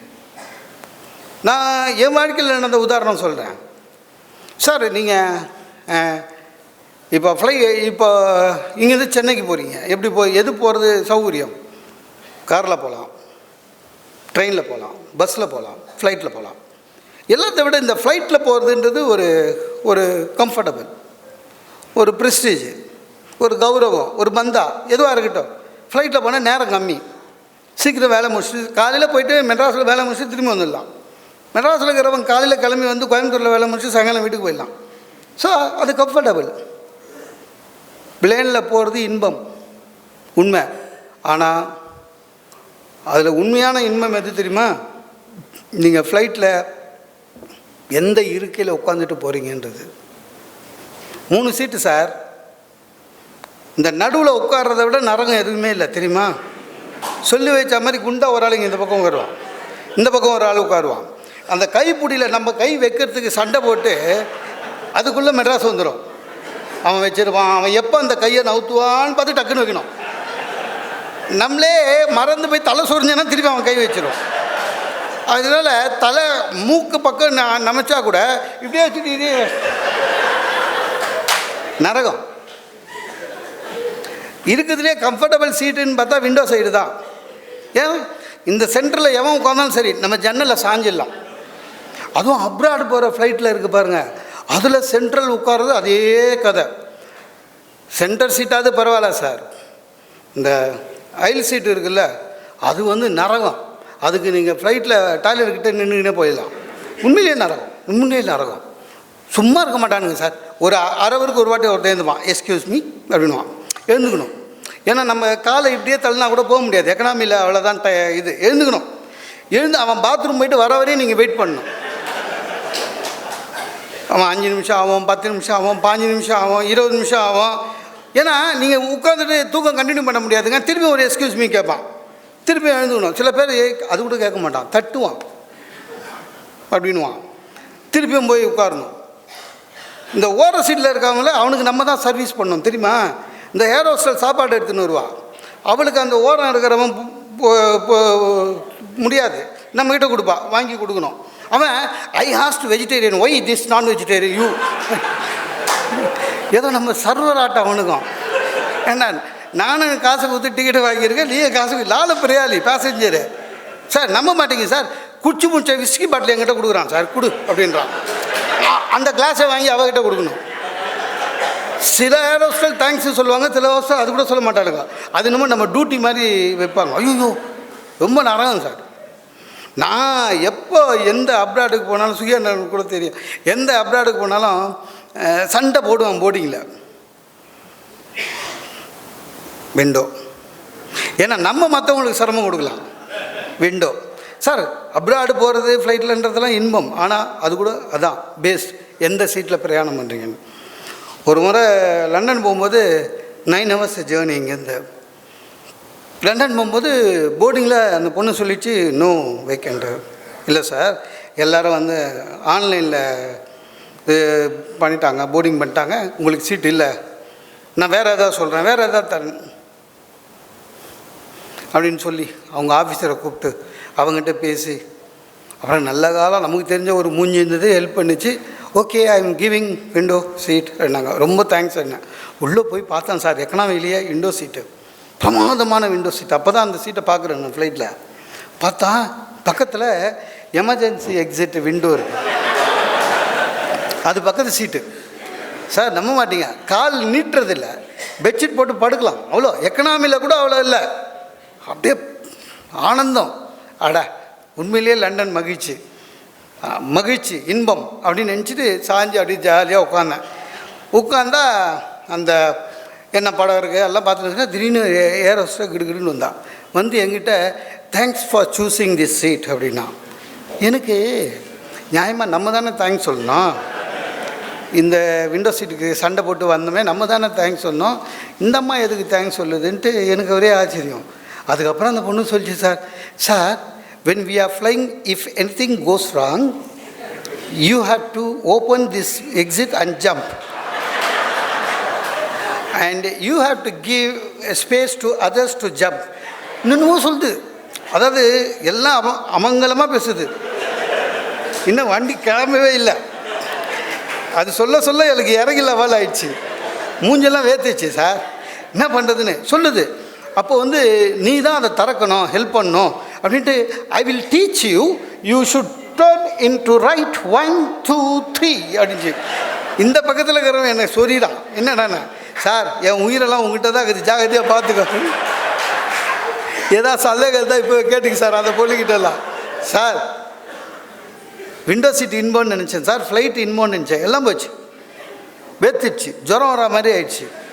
நம்ப மாட்டேங்க சார், அந்த 9 hour தூங்கவே இல்லை. ஏன்னா எப்போ வேணாலும் திறக்க சொல்லுவாங்க. சாப்பிடவே இல்லை, ஏன்னா சாப்பிட்டா தூங்கிடுவோம்.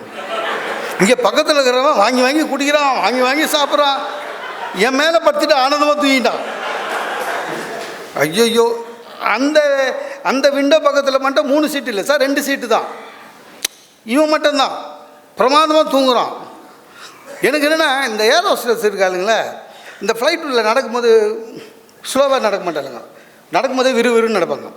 அந்த எனக்கு சொல்லிக் கொடுத்த பொண்ணு விறுவிறுன்னு வந்தாலே இப்படி பார்ப்பேன், நான் திறக்கணுமா இரு அப்படின்ட்டு போவோம். லண்டன் போய் இறங்கினேன், சாப்பாடு இல்லாமல் தூக்கம் இல்லாமல் டயர்டில் இறங்கினேன். ஹப்பா அப்படின்னேன். அப்போ நினச்சேன், மனுஷன் தானே நானும், சரி அவ்வளோ கஷ்டப்பட்டு கற்றுக்கணும், யூஸ் பண்ணவே இல்லையேன்னு கற்றுக்கிட்டது. சார்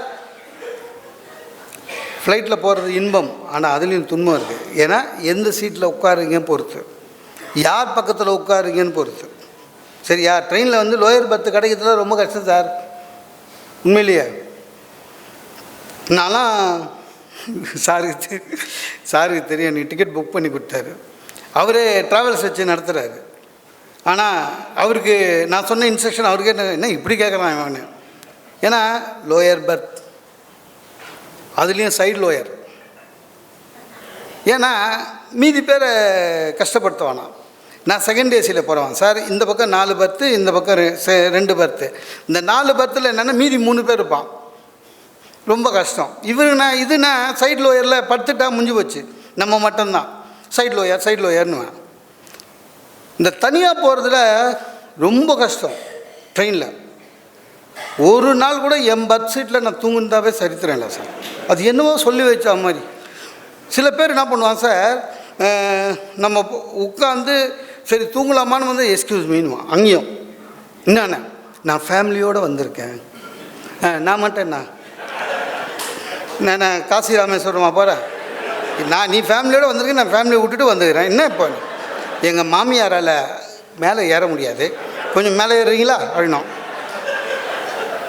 மாமியார் டிக்கெட்டில் பயணம் பண்ணுறவன் ரொம்ப கஷ்டம் சார். என்ன பண்ணுவானுங்க அப்படி அப்படின்னு நமக்கு சட்டுன்னு இந்த இரிட்டேஷன்லேயே சரிவா எனக்கு இல்லைன்னு சொல்ல முடியாது. சில பேர் புத்தாலித்தனமாக சார் உங்கள் பேச்சு எனக்கு ரொம்ப பிடிக்கும், அப்புறம் இருக்க போட்டிங்களா அப்படின்வான். முடியாதுன்னு அவன் 4 பேர்கிட்ட சொல்லுவான், எல்லாம் அன்பு பற்றி சும்மா மேடையில் பேசுகிறானுங்க, ஒரு பர்த்து மாற்றி கொடுக்க மாட்டேன்றான்வான். இப்போ வேறு அதை யூடியூப்பில் வேறு போட்டுருவாளுங்க, அது ஒரு தொல்லை. அன்றைக்கி ஒருத்தன் மாற்றி சார் கடைசி அந்த டாய்லெட்டுக்கு போகிற டோருக்கு முன்னால் இருக்கிற மேலே அதில் படுக்கிறதுக்கு அங்கேயே நின்றுடலாம் டாய்லெட்டுக்கிட்டே. அந்த கதவு எதுவுமே சரியாக மூடாதுங்க இந்தியன் ரயில்வேயில். டமால்னப்பா நைட்டெல்லாம் அந்த வெளிச்சம், அந்த வெராண்டா வெளிச்சம் கண்ணில் அடிக்கும். நைட்டெல்லாம் அந்த கதவை மூடி மூடி மூடி ரொம்ப இம்சை. அன்றைக்கி போன வாரத்தில் பார்த்தினாரும் டிடிஆர் ஒரு பொண்ணு கூட்டின்னு வர்றாரு. அந்த பொண்ணு அத்லெட்டு மாதிரி இருக்குது பார்த்தா. எங்கே சார் லேடிஸுன்னு எந்த கம்பார்ட்மெண்ட் வந்துட்டோம் சார். அவன் லேடிஸு கொஞ்சம் அப்பருக்கு போகிறீங்களா வேணாம். உடனே இந்த லோயர் பர்த்து கிடைக்காதவன்லாம் இருக்கான்ல, அவன்லாம் ஒரு டீமாக சேர்ந்துருவான். சார் ஹெல்ப் பண்ணுங்கள் சார், லேடிஸ் சார். லேடிஸ் இருந்தால் என்ன, லேடிஸு வயசானவங்கன்னா ஒத்துக்கலாம் சார். இந்த பொண்ணு டென்னிஸ் ஆடுற மாதிரி இது பார்த்தா, இது லேடிஸாக இருந்தால் என்ன, வேறு வழியாக கிடையாது. அந்த அந்த அந்த சோகம் ஜாஸ்தி. இந்த கேர்ள்ஸு ஏறிச்சிங்கன்னா சீக்கிரம் தூங்காது. ஒரு 2 ஹவர் அவங்க பண்ணுற கலாட்டாவை பார்த்துன்னுக்கலாம். அதுக்காக சரி இன்றைக்கி பிரயாணம் நல்லாயிருக்கும் அப்படின்னு நினச்சேன். சிக்னல் விழுந்து வண்டி ஸ்டார்ட் ஆக போது எல்லாம் கரெக்டாக A2ல ஏறிடுச்சுங்க. நம்ம கோச்சு இல்லை. உள்ளே போகிறேன், நம்ம ராசி என் பத்துக்கு எதிர்பார்த்து ஒரு அம்மா கை குழந்தையோடு உட்காந்துக்குது. வண்டி ஸ்டார்ட் ஆகிடுச்சு. பேசின் பிரிட்ஜ் பெரம்பூர் கூட வரல சார். அந்த அம்மா என்ன பண்ணிட்டாங்க, உள்ளேருந்து ஒரு புடவை எடுத்தாங்க, அந்த பர்த்துக்கும் ஒரு தூளி கட்டினாங்க, குழந்தைய போட்டுருச்சு, பர்த்தை போட்டு படுத்துச்சு. படுத்து அரைக்கோணம் தாண்டத்துக்கு முன்னாடி தூங்கிடுச்சு சார். அது தூங்கிட்டோம், குழந்தை தூங்கலை. சரி நமக்கும் குழந்தை இருக்குது சார், குழந்தைங்க அருமெல்லாம் தெரியும். இருந்தாலும் அந்த ஏசி கோச்சில் நைட்டில் சைலண்ட்டாக இருக்கும்போது குழந்தை வீல்னு கத்துறது, அந்த மாதிரி எழுந்து போக மாட்டுது. வீல்னு கத்துறது இரிட்டேஷனு, ரொம்ப இரிட்டேஷனு. வேறு வழி இல்லை, நான் தூங்கணும். என்ன பண்ணேன், மேலே படுத்துக்கினே என்ன பண்ணேன், அந்த தூளியை மெதுவாக ஆட்டினேன். குழந்தை தூங்கணும் சார், குழந்தை தூங்கினா தான் நான் தூங்கலாம். அப்பப்போ எட்டி பார்த்தேன், அது நல்லா தூங்குது. அதம்மா திடீர்னு ஒரு குரல் கேட்டுது சார், தம்பி இடிக்காமல் ஆட்டுப்பான்னு.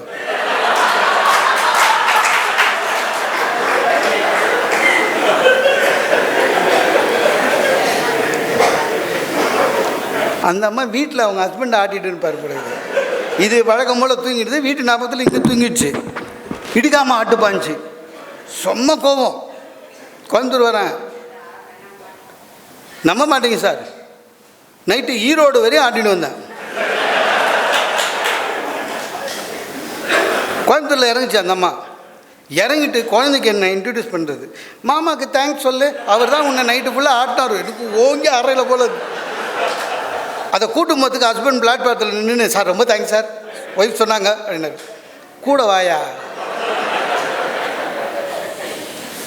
தூளி ஆட்டுற வேலை எனக்கு ஆயிடுச்சு இந்த வாட்டி. சார் எல்லாமே அப்படி தான், பிரச்சனை வரும். பிரச்சனை எல்லாம் மாறி போச்சு. எதுவாக இருந்தாலும் மாறி போகணும், வேறு வழி இல்லை. சிலதெல்லாம் மரபுகளுக்கு ஏற்ற மாதிரி நம்ம மாற்றிக்கலாம், அதில் தப்பு இல்லை.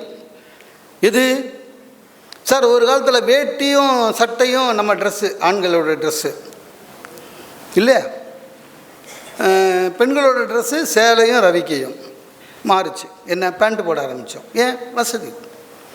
ஓடி போய் பஸ்ஸில் ஏறுறோம், பைக் ஓட்டுறோம். வெள்ளைக்காரன் கொஞ்ச நாள் நம்ம நாட்டை இதுதான் அதனோட எஃபெக்ட். லேடிஸும் மாற்றிட்டாங்க, அவங்களும் இப்போ வந்து சுடிதார் போடுறாங்க. ஆனால் மரபு நம்ம வசதிக்கு ஏற்ற மாற்றலாம், ஆனால் பண்பாடை எந்த காலத்துலேயும் மாற்றக்கூடாது. அதுதான் அடிப்படை. வசதிக்கு ஏற்ற மாதிரி நம்ம உடை மாற்றிக்கலாம், ஆனால் அசிங்கப்படுத்திக்கக்கூடாது. இந்த ஆண்கள் மேலே எனக்கு ஒரு கோபம் சார். எந்த உடையை வீட்டில் அணிவது, எந்த உடையை வெளியில் அணிவதுன்னு சில பேருக்கு தெரியல. ரொம்ப கஷ்டமாக இருக்குது. இந்த பர்முடாஸ்னு ஒன்று விற்கிறான், அதை கண்டுபிடிச்சவங்க மட்டும் என்கிட்ட மாட்டினான் தொலைன்னு சார். பர்முடாஸ்னு அன்றைக்கி ஒரு ஆள் மதுரைக்கு போகிறேன், ஒரு ஆள் 50 வயசு நல்ல ஹைட்டாக இருக்கார், பர்முடாஸ் போட்டுன்னு பிரயாணம் பண்ணுறாரு. அந்த அப்படியே அப்பர் பத்துக்கு ஏறான் சார். இல்லை ஒரு அளவு இல்லை. எந்த சில கோயில்கள் சென்னையில் பார்க்குறேங்க, தயவுசெய்து லுங்கி கட்டி கொண்டு வராதுங்கன்னு போட்டிருக்கான். அப்படின்னா என்ன, நமக்கு அடிப்படையே தெரியாமல் போயிடுச்சு. லுங்கி கட்டின்னு போகல. இப்போ புதுசாக ஜீவோ வந்துருக்குது, போலீஸ் ஸ்டேஷன் லுங்கி கட்டிட்டு வரக்கூடாதுன்னு. அப்போ என்ன ஆச்சு? ஒன்றும் பண்ண முடியாது. நமக்கு நம்ம மரபு மாத்திரம்னு எல்லாத்தையும் மாற்றிட்டோம். பெண்கள் அப்படி தான். நீங்கள் சாதாரண உடை பேண்ட் போடுங்க, தப்பில்லை. அந்த லெகின்ஸ்னு ஒன்று, அது ஏன் போடுறாங்கன்னே தெரியல சார். ஏன் போடுறாங்கன்னு தெரியல, எப்படி போடுறாங்கன்னு தெரியல. நம்ம 2 வீலரில் போகும்போது அன்றைக்கி பார்க்குறோம், ஒரு லேடி, குண்டு லேடி, ஸ்கூட்டரில் அவங்க ஹஸ்பண்டுக்கு பின்னாடி 2 பக்கமும் கால் போட்டு போகுது. பின்னால் பைக்கில் போகும்போது பயமாக இருக்குது, எப்போ எங்கே கிழியோன்னு தெரியாது. கடவுளே நம்ம கண்ணில் கிழியக்கூடாதப்பான்னு ஓவர்டேக் பண்ணிட்டு போயிட்டேன் சார். எதுக்குன்னு புரியல. எது ஸ்டைல்? எது ஸ்டைல்? அன்றைக்கி ஒரு ரிசப்ஷனில் பார்த்தேன் சார், ஒரு லேடி ஒரு ப்ளவுஸ் போட்டிருக்காங்க சார், பின்பக்கம் ஒன்றும் இல்லை, வெறும் பிள்ளையார் படம். அது டிசைனாக வருது. இப்போ வெறும் பிள்ளையாருங்க, வேறு வழி இல்லை. நான் வந்து தோப்புக்கரணம் போட்டு ஒரு கும்பிடு போட்டு பிள்ளையாருக்கு முன்னால் மூஞ்சி பக்கமாக போய் நின்னேன். என்னங்க பிள்ளையார் போட்டிருக்கீங்கன்னு, நல்லா இருக்குல்ல? எங்கிட்ட இன்னும் வீட்டில் பெருமாள், ராதாகிருஷ்ணா எல்லாம் இருக்குது. நான் சொன்னேன், இது ஸ்டிச் பண்ணுறதுக்கு எவ்வளோ ஆகுதுங்கண்ணே? 30,000 சார். 30,000 ரூபாய் 20 வருஷத்துக்கு முன்னால் ஒரு மிடில் கிளாஸ் கல்யாணம் பண்ணுற செலவு சார். அது ஸ்டிச்சிங் சார்ஜ் 30,000 ரூபாய். ரொம்ப மாறி போச்சு. அழகுக்கு அர்த்தம் தெரியாமல் போச்சு. அழகு என்பது ஒரு மனிதனுடைய உள்ளத்தை பொறுத்ததே தவிர உடையை பொறுத்ததல்ல. நிறைய பேருக்கு தெரியல. ஒரு காலத்தில் கதையில் எழுதும் போதே எழுதுவான் சார், அந்த பெண் வெட்கப்பட்டால் கன்னம் சிவந்தது. படிச்சிருக்கீங்களா? அப்போ வெட்கப்பட்டால் கன்னம் சிவந்ததுன்னா என்ன அர்த்தம்? அப்போ முகம் எப்படி இருக்குது? ஒரிஜினலாக இருந்திருக்கு, மஞ்சள் முகம், இல்லை மஞ்சள் பூசின முகம். அதனால் வெட்கப்படும் போது அந்த ரத்த ரேகை இது நரம்பில் ரத்தம் ஏறும்போது அந்த சிவப்பு தெரியுது. இப்போ வெட்கப்பட்டால் முகம் சிவந்ததுன்னு எழுதவே முடியாது, எல்லாமே சிவந்து தாங்குது. ஆமாங்க, சிட்டி ஃபுல்லாக பியூட்டி பார்லர் தடிக்குழுந்தா. அது எதுவோ தெரியலங்க, ஒரு மெனு கடை வச்சுருக்கான். ப்ளக்கிங், பெல்டிங், என்னது இந்த க்ரூமிங், அந்த எல்லாம் 200 கம்மியாக எதுவுமே கிடையாது. எப்படி தெரியும்னு கேட்காதீங்க, கொடுத்தவன் நான். லிப்ஸ்டிக் நம்மளுக்கு அதுவும் அர்த்தம் தெரியாது. நல்லா பச்சை புடவை சார், கல்யாணத்துக்கு அரக்கு பச்சையில் ஒரு புடவை, சிவப்பாக ஒரு லிப்ஸ்டிக். அதை அழகாக கூட போட மாட்டாங்க சார், இந்த கிருஷ்ணர் வேஷம் போட்ட மாதிரி தடவின்னு வருவாங்க. அது போட்டால் அதை மெயின்டைன் பண்ணணும். அவங்கெல்லாம் டிஷ்யூ பேப்பர் கையில் வச்சுருப்பாங்க, ஃபாரினர்ஸ். அப்பப்போ மூணுவாங்க. நம்மளுக்கு அந்த பழக்கமும் டிஷ்யூ பேப்பர் பழக்கமும் கிடையாது. கல்யாணத்துக்கு அப்படியே வருவாங்க. அவங்க சாப்பிட்றதா இருந்தால் ஸ்பூனில் சாப்பிடுவாங்க, அப்புறம் முன்னுவாங்க. அதை மெயின்டைன் பண்ணணும். நம்மளுக்கு அதுவும் தெரியாது. 2வது பந்தியில் உட்காந்து ஃபுல்லாக கையை எடுத்து சாப்பிட்டுட்டு கையை கழுவிட்டு இப்படி துடைக்கும். தொடச்சி முடித்து பார்த்தீங்களா, அனுமார் வேஷம் போட்ட மாதிரியே இருக்கும். கூச்சமே இல்லாமல் அப்படியே குரூப் போட்டோ கிளிப்பாங்க. அந்த ஃபோட்டோ பார்த்துட்டு வர சொல்லுவாங்க, இந்த கேமரா வேறு கேவலமானவன், எடுக்கவே தெரியலன்னுவாங்க. என்ன சார், உண்மையிலே தான் சார், அது என்ன தெரியல. நீங்கள் ஏதாவது ஒரு கல்யாணத்தில் போய் பொண்ணோட அப்பா யாருன்னு கண்டுபிடிக்கணும்னு வச்சிங்களேன், ஈஸியாக கண்டுபிடிச்சிடலாம். பொண்ணோட அப்பாவை ஈஸியாக கண்டுபிடிச்சிடலாம். ஒன்றும் இல்லை, இந்த இந்த பக்கமாக ஒரு பேக்கை வச்சுக்கின்னு எக்ஸிபிஷனில் தொலைஞ்ச மாதிரி வெறுவிறுக்க தலை வராமல் ஒருத்தர் சுற்றினுப்பான், அவன் தான் பொண்ணுக்கு அப்பா. ஈஸியாக கண்டுபிடிச்சலாம். ஆனால் பொண்ணுக்கு அம்மா யாருன்னு கண்டுபிடிக்க முடியாது. ஏன்னா அந்த அம்மாவை 2 இன்ச்சுக்கு போட்டுன்னு கூம்பு கொண்டை போட்டுன்னு பொண்ணுக்கு பக்கத்தில் பர்ஸோடு நிற்பாங்க. மாறி போச்சு எல்லாம் இதில் நாங்கள் இருக்குது. மாறி போனதுனால இப்போ என்ன ஆயிடுச்சு, பேப்பரில் வர நியூஸ் எல்லாம் கூட நம்மளே ரசிக்க ஆரம்பிச்சிடும். சார், ஒரு ராஸ்கல் 5-6 பொண்ணை கல்யாணம் பண்ணி ஏமாற்றிட்டு 7வது ஒரு பொண்ணை கல்யாணம் பண்ணும்போது 2வது மனைவி இருக்குல்ல, அது கண்டுபிடிச்சி கம்ப்ளைண்ட் கொடுத்து மாட்டினான். அதை இவன் பேப்பரில் போடுறான். அவனை என்னன்னு போடுவீங்க சார்? ராஸ்கல் 5 பெண்களுடைய வாழ்க்கையை சீரழிச்சிருக்கான் சார். அவனை அசிங்கமாக போடுவானா? நம்ம பேப்பர் போடுறான் சார், காதல் மன்னன் சிக்கினான். நமக்கு படிக்கும்போது இவன் என்ன சொல்ல வரான்? அவனை திட்டுறானா இல்லை நம்மளை மோட்டிவேட் பண்ணுறானா? நீ இப்போ ஒரு சாதாரண ஆள், 5-6ன்னு ஆயிடுச்சுன்னா கிங்கு, அப்படி தானே சார்? காதல் மன்னன் சிக்கினான், ரொம்ப ரொம்ப தப்பு சார். கடத்தல் பண்ணுறவனை கடத்தல்காரன் அப்படின்னு போடணும், கடத்தல்காரி அப்படின்னு போடணும். அதையும் மாற்றிட்டான். ஒரு காலத்தில் பிடி உஷாவை கேரளாவிலேருந்து வரும்போது தங்க மங்கைன்னா சார், இப்போ பேப்பரில் சொப்னா சுரேஷை தங்க மங்கைன்றான். அந்த அம்மா கடத்தி இருக்கு. அதை அவன் தான் கத்திடுவான், இவன் தான் கத்திடுவான், ஊர் ஃபுல்லாக இருக்கிற ஆளுங்களை சொல்லின்னு இருக்குது. எல்லாமே எதுவும் நம்ம மாறிப்போச்சு. ஒரு காலத்தில் கடன் வாங்கிறது ரொம்ப கஷ்டம் இல்லை? ரொம்ப கஷ்டம் உலகத்தில் கடன் வாங்கிறது. ஷூரிட்டி கையெழுத்து 20 பேர்கிட்ட கேட்டுன்னு வருவான். சொந்தக்காரன் ஒருத்தனும் போட மாட்டான், பிச்சை எடுக்கணும். ஆனால் இப்போ மாறிடுச்சு. அரவருக்கு ஒரு வாட்டி ஃபோன் பண்ணுறாங்க, கடை வேணுமா வாங்கிக்கோ ஆன் த ஸ்பாட்டு, ஒரே நாள், ஒன்றுமே வேணாம், உடனே தரேன்னு. என்ன ஒன்று, லட்சத்தில் வாங்கினா திருப்பி கட்டணும், கோடியில் வாங்கிட்டா ஓடி போடலாம். திருப்பி கட்டுறது. ஒரு காலத்தில் குடிக்கிறது ரொம்ப கேவலம் சார். குடிக்கிறது ரொம்ப கேவலம். குடிக்காரன் ஒரு ஊரில் இருந்தான்னா மீதி பேரில் அவனை அசிங்கமாக பார்ப்பாங்க. அவன் பழக்கத்துக்கு அடிமையாயிட்டு என்ன பண்ணுவான், நைட்டு ஆனால் சார் ஒரு டவலை தலையில் போட்டுக்கின்னு, அப்போல்லாம் குடியெலாம் ஊருக்கு வெளியே, கிராமத்துக்கு வெளியே ஏதாவது தோப்பில் விற்பானுங்க. டவலை போட்டு நேராக போய் குடிச்சிட்டு டவலை போத்திக்கிட்டே யாரும் பார்க்கக்கூடாதுன்னு, அந்த மாதிரி இருந்த நாடு தானே. இப்போ எம்ஆர்பி போட்டு கவர்மெண்ட்டை விற்கிறான் பாருங்க. இன்னும் கொஞ்சம் நாளில் குடிக்காதவங்க மேலே கேஸ் போடுவாங்க பாருங்கள். எல்லாரும் குடிக்கிறாங்க, நீ மட்டும் தப்பிக்கிறியா, வாடா, கலெக்ஷன் கம்மியாகுதுவா அப்படின்னு.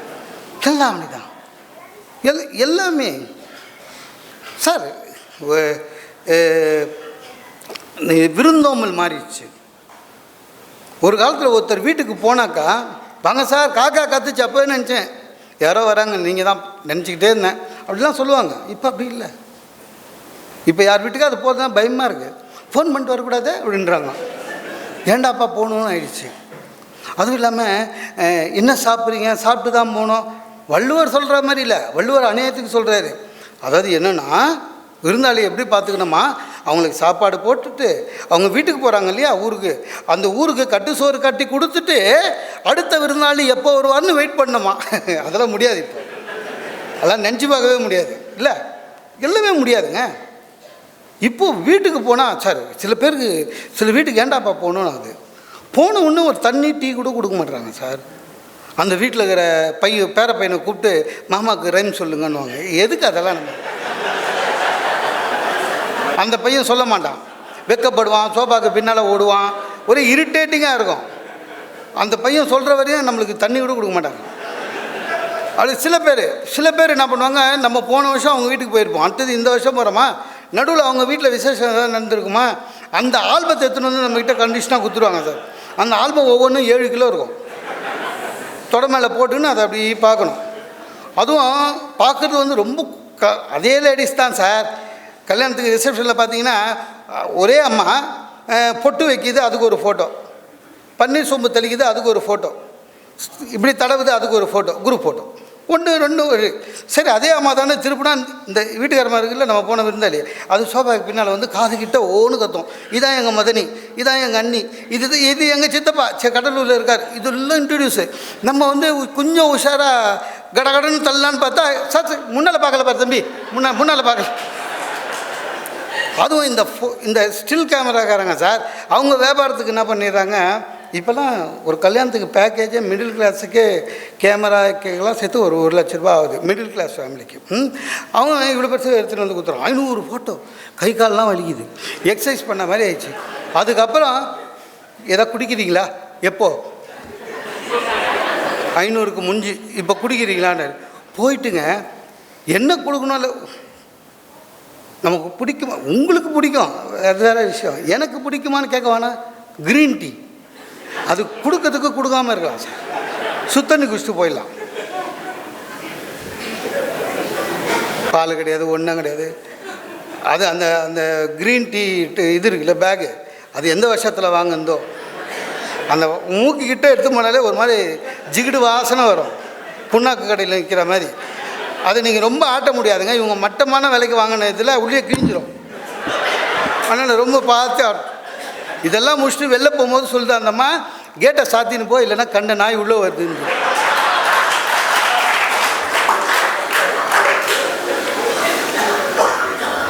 ஒரு அளவில்லை, என்ன மாறி போச்சுங்க, ரொம்ப அநியாயமாக இருக்குது, அக்கிரமன்றாங்க. அதை சில பேர் சொல்கிறாங்க சார், யாருக்காவது நல்லது பண்ணுங்க, உங்களுக்கு நல்லது நடக்கும். கரெக்டு. ஆனால் வள்ளுவர் சொல்கிறத நானும் சொல்கிறேன், நன்றாற்றலுள்ளும் தவறுண்டாம் அவரவர் பண்பறிந்தாற்றா கடை. யாருக்கு பண்ணணுமோ அவனுக்கு தான் பண்ணணும், இல்லைன்னா சேஃபாக கம்முன்னு இருக்கணும். நான் பண்ணி நல்லது பண்ணணுன்னு பண்ணியிருக்கேன். அப்புறம் எனக்கு ஒரு பாடம் வந்துச்சு, யாருக்கு பேச்சுக்கும் போகிறது இல்லைன்னு விட்டேன். எது நடந்தாலும் நன்றி வணக்கம் தான், நம்மளால் முடியாது. எனக்கு இந்த பிளட் டொனேஷன் மேலே ஒரு இது உண்டு, அவசரத்துக்கு ரத்தம். ஒரு காலத்தில் பிளட் டொனேஷன், இப்போ நிறைய பேர் பிளட் டொனேஷன் தராங்க, அது ஒரு பெரிய விஷயம். ஒரு காலத்தில் பிளட் டொனேஷனுக்கெல்லாம் ரொம்ப கஷ்டம். அப்போ வந்து தூர்தர்ஷன் மட்டும்தான் ஒரே ஒரு டிவி சேனல், சரியா? அதில் நியூஸுக்கு முன்னால் வந்துடும். எத்தனை பேருக்கு தெரியும்னு தெரியல, ஒரு 40+ இருக்கவங்களுக்கு தெரியும். அப்போது பார்த்தீங்கன்னா நியூஸுக்கு முன்னாடி சார் இந்த பிளட்டு தேவை அப்படின்னு வரும். அப்புறம் யாராவது காணாத போய்ட்டு இவர் காணவில்லை அப்படின்னு வரும். இப்போ அதெல்லாம் வர்றதில்லை. ஏன்னா இப்போ நிறைய பேர் பிளட்டு டொனேஷன் கொடுக்க ஆரம்பிச்சு. ஆனால் அதுலேயும் நான் வந்து என்ன பண்ணோம், எங்கள் ஃப்ரெண்ட்ஸ் சர்க்கிளில் பிளட் டொனேஷனுக்கு ஒரு வாட்ஸ்அப் குரூப் வச்சுருக்கோம், சரியா?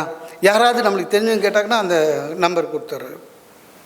நான் அந்த மாதிரி வச்சுருந்தேன். திடீர்னு என் ஃப்ரெண்டு ஒருத்தான் ஃபோன் பண்ணி, டேய் என் தம்பி பிரச்சனைடா, சண்டை, பிளட்டு பயங்கரமாக போயிடுச்சு அப்படின்னா. நான் கூட பிளட் டொனேஷனுக்கு தான் கேட்குறான் போலகுது.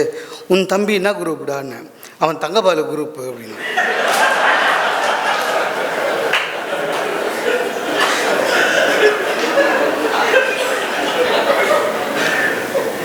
அந்த கட்சி அலுவலகத்தில் அங்கே நிறைய குரூப்பு சார், அவங்க சண்டை போட்டுன்னுக்குறாங்க போலகுது.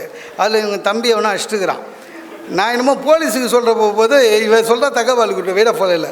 அதனால் அது ஒரு அதோடு விட்டுட்டேன். ஒன்றும் பண்ண முடியாதுங்க சார்.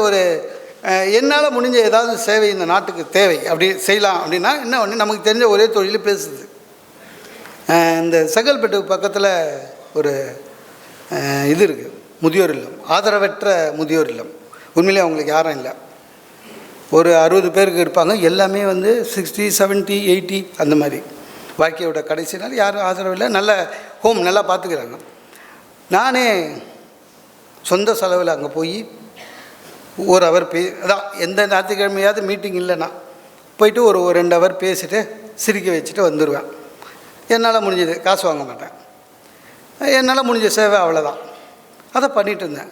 நம்ப மாட்டீங்க, கொரோனா காலத்தில் கூட போனேன். இல்லை என்ன ஆகிடுச்சு, கொரோனா முடிஞ்ச பிறகு கொரோனா காலத்தில் அடிக்கடி போனேன். ஏன்னா எல்லாமே ஃப்ரீ தானே, அவங்கெல்லாம் சேஃபாக இருந்தாங்க, போனேன். என்ன ஆகிடுச்சு, கொரோனா முடிஞ்ச உடனே போனேன். அவங்க அங்கே கிடைக்கிறது நம்மளுக்கு என்னென்னா, அந்த பெரியவங்க கிட்ட வர வச்சு தலையில் கை வச்சு நல்லா இரு தம்பி அப்படின்வாங்க.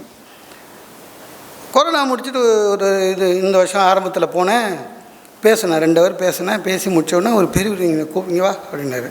போனேன், தலையில் கை வச்சு ஆசீர்வாதம் பண்ணிவிட்டு தம்பி நீ வா போ தான் பேசுவாங்க, என்ன இருந்தாலும் பெரியவங்க தானே. தம்பி நீ வந்து போகிறது ரொம்ப மகிழ்ச்சியாக இருக்குது, ரொம்ப சந்தோஷம். நீ வர அன்றைக்கி நீ பேசுறியா காலையில், நாங்கள் சாயங்காலம் வரையும் நீ பேசுனதையே பேசி சிரிப்போம் அப்படின்னாரு. சரிங்க ஐயா ரொம்ப நன்றின்னு. அடுத்து ஒரு வார்த்தை சொன்னார் சார், ஆனால் நீ என்ன பண்ணுறப்பா, உனக்கு எப்போ இஷ்டமோ அப்போ தான் வர. சரி நீ என்ன பண்ணுற, பேசாமல் எங்களோட தங்கிடு. எங்கள் மாமனாரை இப்போ நினச்சாலும் எனக்கு பிபி ஏறும். ஆமாங்க, அவங்க பொண்ணை பற்றி நல்லா தெரிஞ்சுக்கினே நம்மளுக்கு கல்யாணம் பண்ணி கொடுத்துருக்காமாங்க. இந்த கொரோனாவில் அவருக்கு வந்ததுங்க. ஃபோன் பண்ணார் எனக்கு, மாப்பிள்ளை கொரோனா பாசிட்டிவ் வந்துடுச்சின்னாரு. டக்குன்னு என்ன பண்ணேன், மாமா வாங்க மெட்ராஸுக்கு, நான் அப்போலோவில் சேர்த்துட்றேன்னாரு. உஷாராயிட்டார். இல்லை நான் இங்கே கவர்மெண்ட்டில் பார்த்துக்கிறேன்ட்டு. ஒன்றும் பண்ண முடியாது சார். வாழ்க்கை என்பதே நிறைய பேருக்கு வாழ்க்கை என்பது ரொம்ப கஷ்டம், சோகம். வாழ்க்கையில் எல்லாமே அப்படி தான் நடக்கும். ஆனால் எல்லாத்தையுமே நீங்கள் பாசிட்டிவாக பார்க்க ஆரம்பிச்சா, பாசிட்டிவாக பார்க்கணும் சார். இப்போ ஒன்றும் இல்லைங்க, இப்போது கவர்மெண்ட்டு திடீர்னு ரூல்ஸ் போடுறான். அப்படியே உட்காந்து யோசிக்கணும், ரூல்ஸ் போட்டால் சரி ரைட்டு விடு, எல்லாமே கஷ்டப்பட்டால் எப்படி பண்ண முடியும். அதாவது எத்தனையோ மீம்ஸ் வந்துடுச்சு. மீம்ஸ் வந்தது கவர்மெண்ட்டுக்கும் தெரியும் இல்லை, ஆனால் கம்முன்னு இருக்காங்க, நம்ம ஒன்றும் பண்ண முடியாது சார். பஸ்ஸு பிரயாணத்தில் ஒரு லேடியை 15 செகண்டு உத்து பார்த்தா ஸ்டேஷன் இறக்கி விட்ருவானா, இல்லைன்னா போலீஸ் ஸ்டேஷனில் விட்டுருவானா? என்ன சார் தனியாயம்? முதல்ல 15 செகண்டு உத்து பார்க்குற மாதிரி யாராவது பஸ்ஸில் ஏறணும், சரியா? அது முக்கியம். அதுக்கப்புறம் நம்ம உத்து பார்க்குறோமான்னு அவன் பார்க்கணும். இவங்க எங்கேருந்து நினைக்கிறாங்கன்னு தெரியல சார். இப்போ அவங்களுக்கு என் ஒய்ஃபை பற்றி தெரியுமா? தெரியாது. இப்போ நான் போன வாரம் தாம்பரம் போனேன் பஸ்ஸில், ஒய்ஃபுக்கு டிக்கெட் இல்லை, நான் மட்டும்தான் வாங்கினேன். இப்படின்னு பார்க்குறேன், கண்டக்டர் சார் உங்களுக்கு தெரியாதாண்ணா ரூல்ஸ் இருக்குல்ல அப்படின்னா. ரூல்ஸ் போட்டவங்கள்கிட்ட சொல்லு, எனக்கு ரூல்ஸை தெரியும், அவங்களுக்கு என் ஒய்ஃபை தெரியாது. அது பஸ்ஸில் உட்காந்து 5 நிமிஷத்தில் தூங்கிடுவாங்க. ஸ்டாப்பில் இறங்கணும்ல, பஸ்ஸு கூட்டமாக இருக்குது, அப்புறம் உள்ளே போய் கை பிடிச்சா இழுத்து முடியும். இது நடந்திருக்கு என் லைஃப்பில். ஒரு முறை பஸ்ஸில் ஏறினாங்க, சிட்டி பஸ்ஸில், இங்கே கோயம்புத்தூரில் எப்படி இருக்குன்னு தெரியல, சிட்டி பஸ்ஸில் ஈவினிங்கில் குடும்பத்தோடு போகிறத விட சோதனை எதுவுமே கிடையாது. நானும் என் ஒய்ஃபும் ஒரு பஸ்ஸில் ஏறணும். அது என்னவோ தெரியல சார், லேடிஸ் ஏறினாங்கன்னா எவ்வளோ கூட்டம் இருந்தாலும் அவங்களுக்கு உட்கார சீட்டு கிடச்சிடுது. நம்மளுக்கு நானும் பார்க்குறேன், தள்ளி தள்ளி தள்ளி தள்ளி தள்ளி அவங்க ஏறினோன்னா 3ஆவது சீட்டில் உட்காந்துட்டாங்க. என்ன பிடிச்சி தள்ளி தள்ளி தள்ளி தள்ளி டிரைவர்கிட்ட போய் விட்டான். அந்த என்ஜின் சூடு காதில், கால் ஃபுல்லாக சூடு. டிரைவரு இப்படி எடுக்கும்போது இடிச்சிருவானோன்னு அப்படியே நிற்கிறேன். திரும்பி பார்க்குறேன், யாரையும் தெரியல. ஏன்னா என்னோடய ஹைட்டுக்கு திரும்பினோம்னா என் பின்னாடி நிற்கிறவன் மட்டும்தான் தெரியலாம், அதுக்கு பின்னால் யார் இருக்கான்னு தெரியாது. நம்ம ஹைட்டு அவ்வளோதான். எனக்கா இவ கரெக்டாக ஸ்டாப்பிங் இறங்குவாளா, பயந்து பயந்து பயந்து பயந்து இருந்து இறங்குறேன். பின்னால் பார்க்குறேன், அழகணும் வண்டி எடுத்துருவான்ல, எவன் ஓடுறது பின்னாடி? வேறு வழியே கிடையாது, கிராமத்தா மாதிரி வேறு வழியே இல்லாமல் பரிமளம் பரிமளம் பரிமளம்னு. திடீர்னு பஸ்லேருந்து ஒரு லேடி தலையை எட்டி பார்த்து என்னங்க கூப்பிட்றீங்கன்னுச்சு. அது பஸ்ஸில் இருக்கிற வேறு பரிமளம். அந்த பரிமளத்துக்கு பாரு, நம்ம குரல் எது, அவங்க ஹஸ்பண்டுக்கு குரல் எதுன்னு தெரியல. என்னங்க கூப்பிட்றீங்கன்னுச்சு. ஆக்சுவலாக அந்த பரிமளம் நம்ம பரிமளத்தை விட பெட்டராக இருந்தது. ஆனால் அதுக்காக இறங்க சொல்ல முடியாதுல்ல, அப்புறம் நம்ம பரிமளம் இறங்கிடுச்சு. அந்த கோவத்தில் ரோடு கூட பார்க்காம பஸ் ஸ்டாப் இறங்க மாட்டியா, அறிவில்லையா அப்படின்னு. நான் என்ன பண்ணுறதுக்கு, தூங்கிட்டேன் அப்படின்ச்சு. எப்படி தூங்கு, அரவர் பிரயாணத்தில் எப்படி தூங்குவேன்னா, நல்ல மனசு தூங்குறேன். உங்களை மாதிரி வெனை பிடிச்சிதா எங்கே அங்கேயே வெனை பிடிச்சவங்களுக்கு தான் தூக்கம் வராதா? இதெல்லாம் இல்லாட்டு, அதாவது அவங்க தனி கிராமர் வச்சுருக்காங்க சார். அதாவது இதில் சார் இந்த வாழ்க்கையில் பார்த்தீங்கன்னா 40 ஆம்பளை சார் ஒரே ரூமில் 10 வருஷம் ஒத்துமையாக இருப்பான். இதுக்கு ஆம்பளைங்க கண்டிப்பாக கை தட்டணும் இல்லை? நீங்கள் போய் பாருங்கள், அரபு நாடு வெளியிலலாம் குட்டி ரூம் சார், 40 பேர் இருக்கான். 40 பேர் சமைக்கிறான். யாருக்கு நைட் டியூட்டியோ அவன் சமைக்கிறான், மீதி பேர் டியூட்டிக்கு போயிட்டு வந்தோடனே அவங்க சாப்பிட்டு ஒத்துமையாக இருக்காங்க சார். 40 ஆம்பளைங்க. நம்ம அவ்வளோ பெரிய வீட்டில் 2 லேடிஸு சமாளிக்கவே முடியலங்க. அதாவது என்னென்ன ஒன்றுமே புரியல சார். சார் மெட்ராஸில் கோவையும் அப்படி தான் இருக்கும். மெட்ராஸில் ரொம்ப கஷ்டம் என்ன தெரியுமா?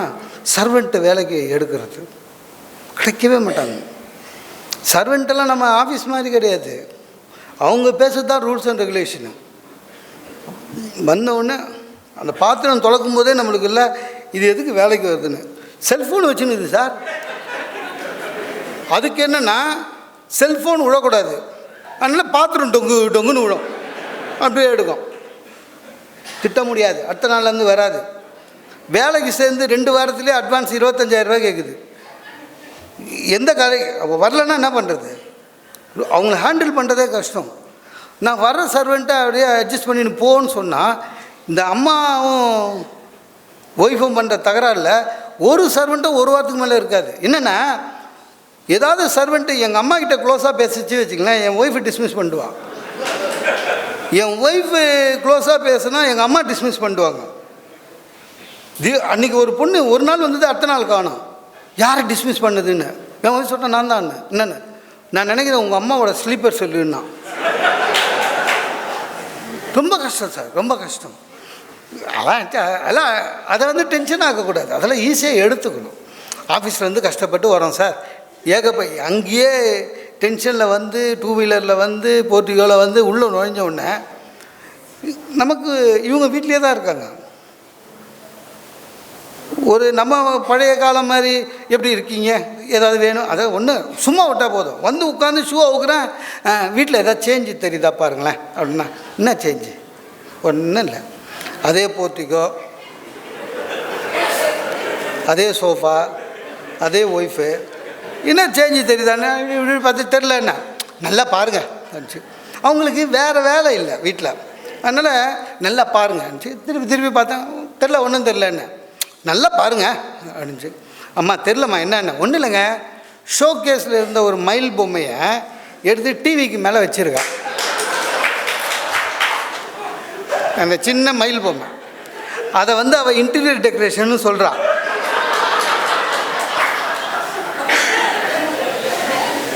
என்ன அந்த மயில் பொம்மை அங்கே வச்சியா, அதுக்கு என்ன அப்படின்னு. அதுக்கப்புறம் சொல்கிறா, உங்களுக்கும் உங்கள் ஃபேமிலிக்கும் ரசனையே இல்லைங்க. நான் அப்புறம் நமக்கு டென்ஷன் ஆகல. அப்புறம் சொன்னேன், ரசனைன்னு ஒன்று இருந்தால் உன்னக்கல்னு ஒன்று இருப்பது. என்னதான் எதில் தான் பிரச்சனை சார்? ஹாலில் 32 இன்ச்சில் ஒரு டிவி இருக்குது, அவ்வளோதான் நம்ம சம்பளத்தில் முடியும் சார்.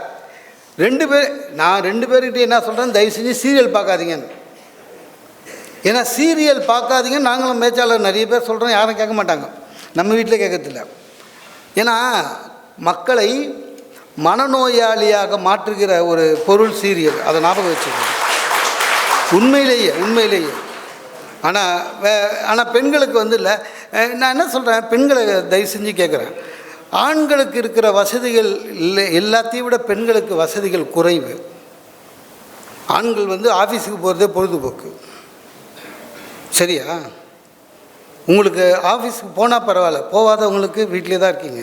இந்த ஹவுஸ் ஒய்ஃப், ஹோம் மேக்கர், அவங்களுக்கெல்லாம் சீரியல் பார்க்குறத விட காமெடி சேனல் பாருங்கள், நியூஸ் சேனல் பாருங்கள், அதுவே காமெடியாக இருக்கும். தயவு செஞ்சு சீரியல் பார்க்கறத நிறுத்துங்க. ஏன்னா ஒவ்வொருத்தரையும் மனநோயாக மாற்றுது. சார் அன்றைக்கி வீட்டுக்கு வரும்பொழுது என் ஒய்ஃபு சீரியல் பார்த்துட்ருக்கா, அப்படியே பார்த்தா அதில் ஒரு ஆள், ஒரு 65 வயசு ஆள், சிவப்பாக நடிச்சிட்ருக்கார். லைட்டாக உண்மையிலேயே எங்கள் மாமனார் முகம் சார் அவருக்கு. நான் லூஸு சும்மா இருக்கக்கூடாது, நான் என் ஒய்ஃபை குஷிப்படுத்தணும்னு நினச்சிட்டு, உங்கள் அப்பா மாதிரியே இருக்காரா அப்படின்னா சந்தோஷப்படுவான்னு நினச்சின்னு ஜம்ப் பண்ணி, அப்போ எங்கள் அப்பா நான் பைத்தியமா அப்படின்னா. எனக்கு அந்த சீரியல் தெரியவே தெரியாதுங்க. என்னாச்சு, அந்த கேரக்டர் பைத்தியமாக நடிக்கிறானா, அவள் வந்து எவ்வளோ ஒன்றி இருக்கா பாரு. அப்போ எங்கள் அப்பா நான் பைத்தியமா அப்படின்னா, ஆக்சுவலாக அவர் பைத்தியம்தான், அதை சொல்ல முடியாதுல்ல. இவங்க எங்கள் அம்மாவுக்கும் அவளுக்கு என்ன காம்படிஷன்னா, 2மே சீரியல் பார்க்கும். ஒன்று வந்து சன் டிவி பார்க்கும், ஒன்று வந்து விஜய் டிவி பார்க்கணும். வந்து இந்த 7:30லேருந்து 8 உனக்கு ஒரு சேனல், ஒரே சண்டை இதுக்கு. உடனே என் ஒய்ஃப்கிட்ட சொன்னேன், அம்மா தான் எங்கள் வயசாகிடுச்சு பார்க்குறாங்க, நீ பார்க்காத, ஏதோ புக்கு படி, இல்லையா செல்ஃபோன் இருக்குது, அதில் யூடியூப் ஏதாவது பாரு அப்படின்னு. எனக்கு டிவி வேணும். சரி ஓகே வேணும்னா அந்த ரூமுக்கு ஒரு 21 இன்ச்சில் ஒரு டிவி. உங்கள் அம்மா பார்க்கறதுக்கு 32 இன்ச்சு, எனக்கு 21 இன்ச்சான். அதாவது 1 இன்ச்சு கூட ஒத்துமை கிடையாது. நம்ம என்ன எதிர்பார்க்குறோமோ அது வராது, அதான் பிரச்சனை. நான் பஸ்ஸு ஏற வந்தோம்மா, கரெக்டாக நான் ஸ்டாப்பிங் வரும்போது அந்த பஸ்ஸு 1 மணி நேரத்துக்கு ஒன்று, கரெக்டாக ஸ்டாப்பிங் வரும்போது பஸ்ஸு ஸ்டார்ட் ஆகிடுச்சுமா, நான் ஓடி போய் ரன்னிங்கில் ஏறிட்டேம்மா அப்படின்னு சொன்னால் நம்ம என்ன எதிர்பார்க்குறோம்? ஒய்ஃப்கிட்டேருந்து, எங்கே ரன்னிங்கில் ஏறுறீங்க, ஏதாவது ஸ்லிப் ஆச்சுன்னா கை கால் அடிப்படும் இல்லைங்க, இனிமேல் ரன்னிங்கில் ஏறாதீங்க, அந்த மாதிரி சொன்னால் ஒரு ஆறுதல் இருக்கும், ஒரு மகிழ்ச்சி இருக்கும். சார் நம்ம அந்த மாதிரி தான் எதிர்பார்க்குறோம். அதுக்கு பதிலாக இடுப்பில் கை வச்சுன்னு ரன்னிங்கில் நீங்கள் ரன்னிங்கில் அப்படின்னா இந்த மூஞ்சி எடுத்துகிட்டு போய் எங்கே சார் வச்சுக்கிறது? ரொம்ப ரொம்ப கஷ்டம் சார். சிலதெல்லாம் ரொம்ப டென்ஷன் ஆக்கும். எனக்கு சினிமா பார்ப்பேன். எனக்கு இந்த மேஜிக் ஷோ அது பிடிக்காது, சர்க்கஸ் பிடிக்காது. ஏன்னா மேஜிக் ஷோ வந்து என்ன ஆச்சு, 2 விஷயம். ஒன்று நம்ம படிச்சிருக்கோமா, ஆஃபீஸில் இத்தனை வருஷமாக வேலை செய்கிறோமா, இந்த மூளை கெட்டு குட்டி சவராயிடுச்சு, பட்டிமன்றம் வேறு பேசுகிறோமா. அதனால் ஒரு ஆள் பேசும்பொழுதே அவன் எதுக்காக பேசுகிறான் அப்படி நம்மளை கன்னிங் ஆகிட்டோம். ஆக்சுவலாக அதான் உண்மை, நம்மளை கன்னிங் ஆகிட்டோம். அதனால் ஒருத்தன் பேசும்பொழுது, சார் யாராவது குட் மார்னிங் சொன்னாலே நம்ம சந்தேகப்படுறோம், கடங்கடன்னு கேட்டுவானோ அப்படின்னு. அதனால் நம்மளால் இல்லை அதை ரசிக்க முடியல. ஸோ அதுவும் இல்லாமல் டிக்கெட் விலை ஜாஸ்தி சார். சினிமாவில் மேக்ஸிமம் 120 ரூபா தான் இது வரையும். அது முதல் ரோவில் உட்காந்து இருந்தால் 1000 ரூபா டிக்கெட்டு, 500 ரூபா டிக்கெட்டு, 750 ரூபா டிக்கெட்டு, அந்த மாதிரி டிக்கெட்டு. நானும் என் ஒய்ஃபும் போகிறோம். நமக்கு அவன் என்ன பண்ணான் சார், ஒரு டேபிளில் அந்த தலை கேப் எடுத்து வைக்கிறானா, வச்சுட்டு அப்படின்ட்டு எடுக்கிறான். எட்டா முயல் நிற்கிது. என் ஒய்ஃபு எது எப்படிங்க முயல் வந்தது அப்படின்றா. அவளுக்கு அது ஆச்சரியம். ஏன்னா எந்த கன்னிங்கும் இல்லை, மூளை சுத்தமாக வச்சுருக்கு. நமக்கு அவன் தொப்பி வச்சு எடுத்து முயல் வந்தவனே யோசிக்க கைக்கு விட்டு தட்ட மாட்டான் சார். இவன் தொப்பி உள்ளே முயலை வச்சுருந்தானா, இல்லை டேபிளுக்கு கீழே முயல் வச்சுருந்ததை நம்ம கவனிக்கலையா, இல்லை டேபிளில் சுவிட்சு வச்சுருக்கானா, இப்படி தான் யோசிக்கிறோம். சரி இப்படி யோசிக்கிறோம். சர்க்கஸ் இது ரசிக்க முடியாது, மேஜிக் ஷோ. என் ஒய்ஃப் வரும்போது கூட வண்டியில் கேட்குறான், அந்த முயல் எப்படிங்க வந்ததுன்னு ஆச்சரியமா. ஏன்னா அவங்க தேவையில்லாமல் மூளை யூஸ் பண்ணுறது கிடையாதுல்ல, எந்த பிரச்சனையும் கிடையாது. நான் சொன்னேன், அவர் இன்விடேஷன் வச்சார் அதனால் வந்தது, நீ கம்முனு அப்படின்னா. அதே மாதிரி இந்த சர்க்கஸு முன்னையாவது விலங்குகளை நிறைய வச்சுருந்தாங்க. இப்போ கவர்மெண்ட் சொல்லி அதுவும் இல்லை, சும்மா மோட்டர் பைக்கில் சுற்றுறது அது மட்டும்தான். அதனால சினிமா பார்த்தா அதுலேயே வந்துடுது. அது இல்லாமல் சர்க்கஸ் நடக்கிற இடம் அங்கே பார்த்திங்கன்னா கொசு இவ்வளோ பெருசு இருக்கும் சார்.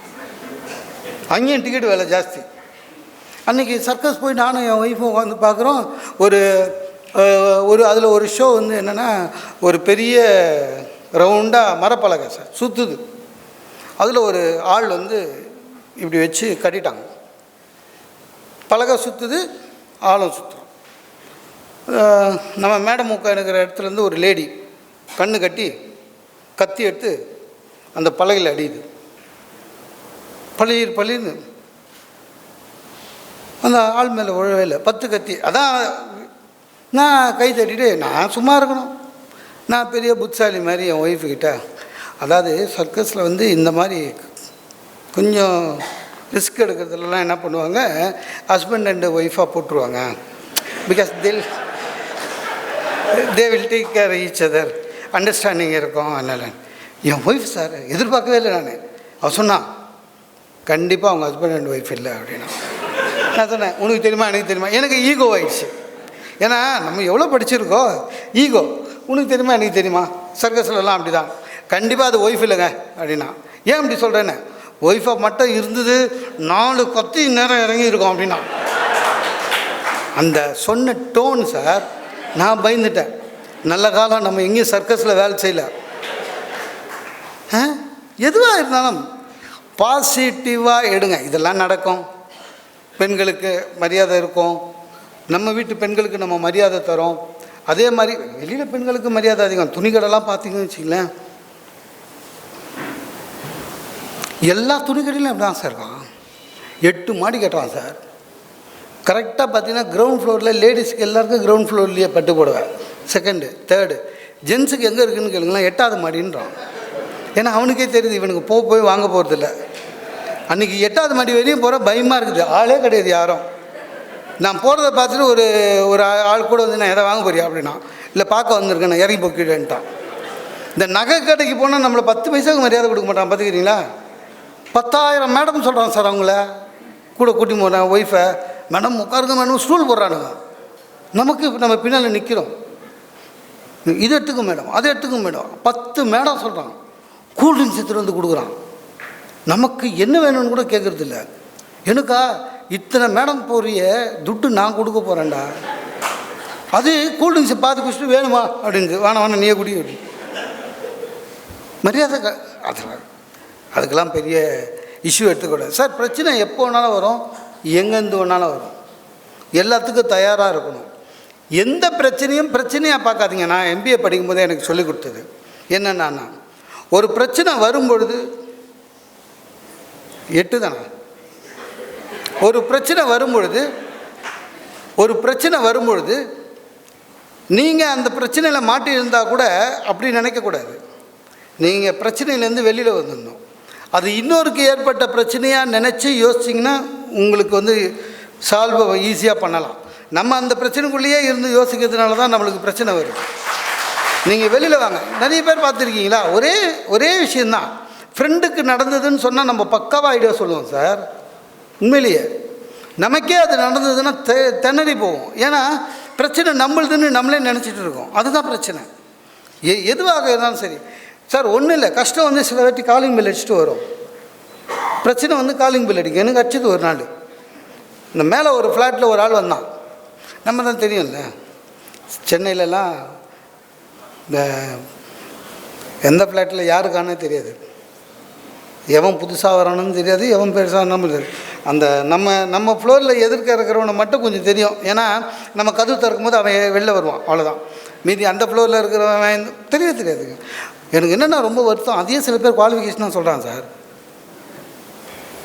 நான் சார் யார்கிட்டையும் பேச மாட்டேன் சார். நீ சொல்கிறான், யார்கிட்டையும் சட்டுன்னு பேசிட மாட்டேன் சார். என் பக்கத்து வீட்டில் ஒருத்தர் இருக்கார், பக்கத்து ஃப்ளாட்டில் 10 வருஷமாக இருக்கான். இதுவரையும் யாருன்னே எனக்கு தெரியாது சார். நான் ரொம்ப ரிசர்வ் டைப் சார்ன்றான். அதாவது ஒரு மனுஷன் பக்கத்து மனுஷன் யாருன்னே தெரியாமல் இருக்கிறது அவன் குவாலிஃபிகேஷனாக மாற்றுறான். நான் ரொம்ப ரிசர்வ் டைப் சார், நான் சிரித்து பார்த்துருக்கியா சார் நீ அப்படின்றான். ஆனால் வெட்டி வெயிலில் போட நீ எதுக்கிட்டா பிறந்த. நிறைய பேர் இருக்கான்.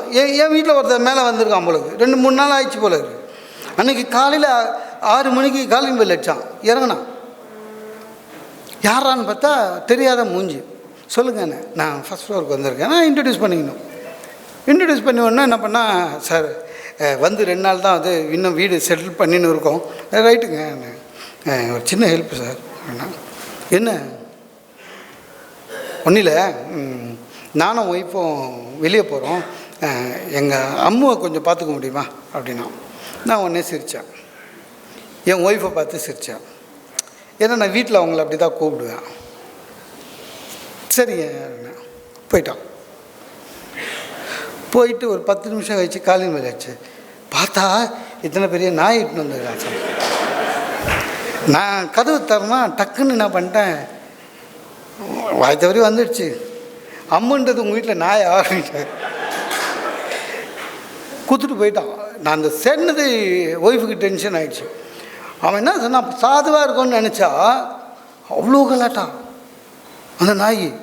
அன்றைக்கி ஃபுல்லாக எனக்கு வேலை போச்சு, அது நாயை பார்த்துக்கிற வேலை. என் ஒய்ஃபு பையனை கடிச்சிட போது கட்டி வைங்கன்றா. அதை எங்கே கட்டுறது, கிட்ட போனால் பல்லு தூக்குது சார். ஒரு ஞாயிற்றுக்கிழமை வேஸ்ட் ஆகிடுச்சுங்க. கிட்ட போனால் பல்ல தூக்குது. இவ்வளோ படிச்சிருக்கிறீங்களே, ஒரு நாயை பிடிக்க தெரியாதான்றா. நம்ம என்ன நாய் பிடிக்கவா படிச்சிருக்கோம், இல்லை நம்ம சிலபஸில் அது இருக்குதா? கட்சியில் என்ன பண்ண, அந்த நாயை விட்டுட்டு என் பையனை கட்டி விட்டேன். என்னால் முடிஞ்சது அவ்வளோதான். ஏன்னா நாய் பையன் இல்லைன்னா பையன் போய் நாயை போட்டு கஷ்டப்படுவான். அந்த மாதிரி நடக்கும், ஒன்றும் பண்ண முடியாது சார். எல்லாமே நமக்கு வருகிற எந்த பிரச்சனையாக இருந்தாலும் சரி, சில வாட்டி அது மாதிரி தான் நடக்கும். ஆஃபீஸ்லலாம் இன்னும் போகிறவங்களுக்கு தான் தெரியும் எவ்வளோ பிரச்சனை பார்க்குறோம் ஆஃபீஸில். ஒரு காலத்தில் நான் தான் வேலை முன்னாலெல்லாம் சேரும்போது சார், எக்ஸிக்யூட்டிவ்க்குன்னு தனியாக அட்டண்டன்ஸ் இருக்கும் சார், ஸ்டாஃபுக்கு தனியாக அட்டண்டன்ஸ் இருக்கும், ஒர்க்கர்ஸுக்கு தனியாக அட்டண்டன்ஸ் இருக்கும். போனோம்னா எக்ஸிக்யூட்டிவ் ஒரு மரியாதை மாறி போய் என்ன ஆயிடுச்சு பிரச்சனை, எல்லாருக்கும் ஒரே இது தான், பஞ்சிங் மிஷின் இல்லை. அது இன்னும் மோசம். எனக்கு இதுவரையும் பஞ்சிங் மிஷின் எனக்கு ராசியே கிடையாது. ஏன்னா நம்ம முதல்ல வச்சு ரிஜிஸ்டர் பண்ணுறோம்ல, அதே விரல் வராது எனக்கு. அவனுக்கு தெரியாது, மிஷினுக்கு தெரியுமா சார், நம்ம சமயத்தில் கறிக்காய் வெட்டி தரோம், ஒரு லேசாக ஒரு கீரை விழுது, இல்லை நம்ம 2 வீலர் ஓட்டுறோம், மழையில் நனைஞ்சி நீங்கள் ட்ரைவ் பண்ணிங்கன்னா விரல் எல்லாம் புசு புசுன்னு ஆகிடும். நான் வைக்கிறேன், ட்ரை அகைன்னு பின்னால் ஒரு ஒர்க்கர் சொல்கிறான், சார் லீவு போட்டு விரலை காய வச்சுட்டுமா சார், நான் ட்ரை அகைன்னு. ரொம்ப மோசம். இதெல்லாம் நம்ம ஒத்துக்கிட்டோம், வேறு வழியில்.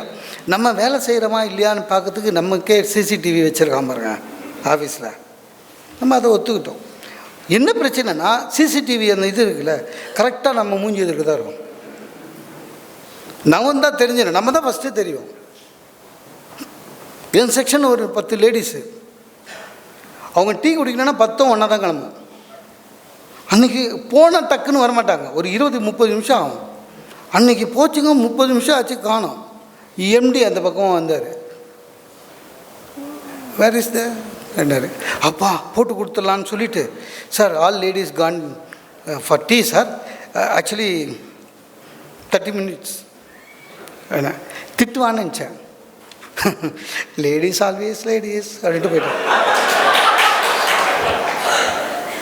போட்டு கொடுத்தது வேஸ்ட்டு. லேடிஸ் ஆல்வேஸ் லேடிஸ்ன்னா அது தெரியாது எனக்கு. நான் 2 நிமிஷம் சீட்டில் இல்லைன்னா காலி மேல் வச்சு கூப்பிடுவார், ஏயா உட்காரவே மாட்டியா சீட்டில். ஒரு காலத்தில் சம்பளம் கையில் கொடுத்துருந்தாங்க சார், நீங்கள் 1000 சொல்லுங்கள் சார், அந்த கையில் சம்பளம் வாங்கி என்றோம், அந்த மகிழ்ச்சி போயிடுச்சு சார். அது ஒரு மகிழ்ச்சி ஆக்சுவலாக, அது போயிடுச்சு. என்றோம் சம்பளத்தை வாங்கின உடனே நேராக கேண்டீன் பக்கமாக போய் மொத்த சம்பளத்தில் நம்ம வீட்டுக்கு ஒரு சம்பளம் சொல்லியிருப்போம்ல, அந்த சம்பளத்தை தனியாக எடுத்து வச்சுட்டு, நம்ம ஒரு சம்பளத்தை தனியாக எடுத்து வச்சுட்டு, அதில் நான் 1ஆந்தேதினா சம்பளம்னா 31ஆந்தேதியே எங்கள் கேஷியர் ரேட்டை சொல்லுவேன், ஓய் புது நோட்டு அப்படின்வேன். அந்த புது நோட்டு தான் வாங்குவேன், அவன் எடுத்து வச்சு எனக்கு கொடுப்பாப்பில். இது நம்ம சம்பளம் தனி, வீட்டுக்கு சொன்ன சம்பளம் தனி. அதை அழகாக பண்ணி ஒரு ஸ்டேபிளர் வேறு அடித்து வீட்டுக்கு எடுத்து போய் இந்தம்மா படத்துக்கிட்ட வை, அது ஒரு இப்போ எல்லாம் போச்சு. இப்போ த்ரூ பேங்க் ஏதோ ஒரு குஷி மூடில் நம்ம ஏடிஎம் பின் நம்பர் வேறு சொல்லி தொலைச்சிட்டோம், முடிஞ்சு போச்சு. என்னங்க திடீர்னு சம்பளம் இவ்வளோ வருதுன்னா பார்த்துட்டா போலக்குது. ஏன்னா நம்மளுக்கு தனியாக வேறு சம்பளம் போச்சு இல்லை, இன்க்ரிமெண்ட்டுன்னு. போன வருஷம் தானே இன்க்ரிமெண்ட்டு கொடுத்தாங்க, நல்லா வேலை செய்கிறோம் போ அப்படின்னு, எல்லாம் மாறி போச்சு சார். அதுலேயும் நமக்கு மேலே இருக்கிற ஆஃபீஸர் இருக்காம்பார், அவன் யாருன்றதை பொறுத்து தான் நம்ம லைஃபு. ரொம்ப கஷ்டங்க. சில ஆஃபீஸர் வராங்க சார், சில பேர் சில சிஇஓ வந்தாங்கன்னா, இங்கே பார் நீ டைமுக்கு வராத, எனக்கு அதை பற்றி கவலை இல்லை, வேலை முடியும் அது போதும். சில பேர் சொல்லுவாங்க, ஒரு வருஷம் அவன் சொல்கிற மாதிரியே இருப்போம். அந்த சிஇஓ ட்ரான்ஸ்ஃபர் ஆகி இன்னொருத்தர் வருவார், அவர் இங்கே பார் வேலை செய்யாத, டைமுக்கு வர்ற அந்த அடிப்படை ஒழுக்கம் கூட இல்லைன்னா நீ வேஸ்ட், டைமுக்கு வரணும். சார் எனக்கு ஒரு சிஇஓ வந்தாங்க சார், மேடம் 2 வருஷம் இருந்தது ஆஃபீஸில், டெய்லி இந்த சந்திராஷ்டமம் ஒரு நாள் தானே, ஒவ்வொரு நாளும் சந்திராஷ்டமம். அது என்னவோ தெரியல. ஆனால் ஒன்றுங்க, இந்த பெரிய போஸ்ட்டுலலாம் ஜென்ஸ் இருந்தாங்க வச்சுங்களேன், அவங்களுக்கு எல்லாருமே ஈக்குவலாக ட்ரீட் பண்ணுவாங்க சார். ஜென்ஸ் இருந்தால் அவங்களுக்கு இல்லை லேடிஸு ஜென்ஸ் இல்லை எல்லாரையும் ஸ்டாஃபாக நினைப்பான். அந்த லேடிஸ் ஹையர் போஸ்ட்டுக்கு போயிட்டாலே ஒரு பயம் இருக்கும். அது என்னவோ தெரியல, ஜென்ஸை பார்த்தாலே, எங்கள் சிஓக்கு ஜென்ஸை பார்த்தாலே பிடிக்காது. என்ன தப்பு பண்ணாலும் ஆம்பளைங்க இவ்வளோ பேர் இருக்கிறீங்க வேஸ்ட்டு ஆடணும், அப்படியே பயம், ரொம்ப அவமானமாக இருக்கும். எதுக்கு எடுத்தாலும் இத்தனை ஆம்பளை இத்தனை ஜென்ஸ் இருக்கீங்களே, ஏதாவது ஒரு பிரயோஜனம் உண்டா, இப்படியே சொல்லி நிற்பாங்க. நான் வீட்டுக்கு போய் சொல்ல முடியாது சார். இப்போ ஆம்பளை ஹெச்ஓடியாக இருந்தார் வச்சுக்கோங்க, வீட்டுக்கு போய் சொல்லலாம் எங்கள் மேனேஜர் என்ன திட்டாரு, எங்கள் சிஇஓ என்ன திட்டாருன்னு. லேடி திட்டிட்டு வீட்டில் சொல்ல முடியாது சார், கூச்சமாக இருக்கும். எங்கள் மேடம் திட்டாங்கன்னு அது சொல்கிறது ரிஸ்க்கு வேறு. ஏன்னா நாளைக்கு சண்டையில் அவளே ஏதாவது நம்மளை திட்டினா கூட, என்ன புருஷனை பார்த்து இந்த மாதிரிலாம் திட்டுறேன்னு நம்ம கேட்டோம்னா, ஊரில் இருக்கிற எவ்வளோ திட்டுறா உன்னை நான் திட்டக்கூடாது, ஊரில் இருக்கிற எவ்வளோக்கிட்டே திட்டு வாங்கின்னு வரேன் நான் திட்டக்கூடாதா அப்படின்வா. அதனால் அதையும் சொல்ல முடியாது. ரொம்ப டென்ஷனு. ஒரு நாள் ஒரு கெட் டுகெதர் நடந்தது. அதில் எங்கள் சிஇஓ மேடமோட ஹஸ்பண்ட் வந்தார்.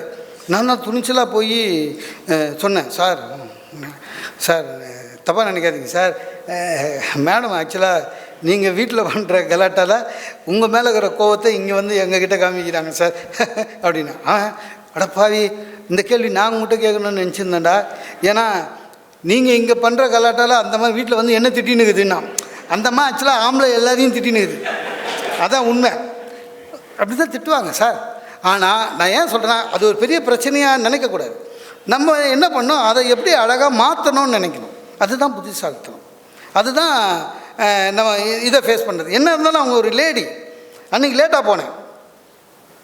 என் செக்ஷன் ஆஃபீஸர் சொன்னார், சார் நீங்களே லேட்டாக வரீங்க, மேடம் உங்களை கூப்பிட்டாங்க போங்க ரூமுக்கு அப்படின்னா.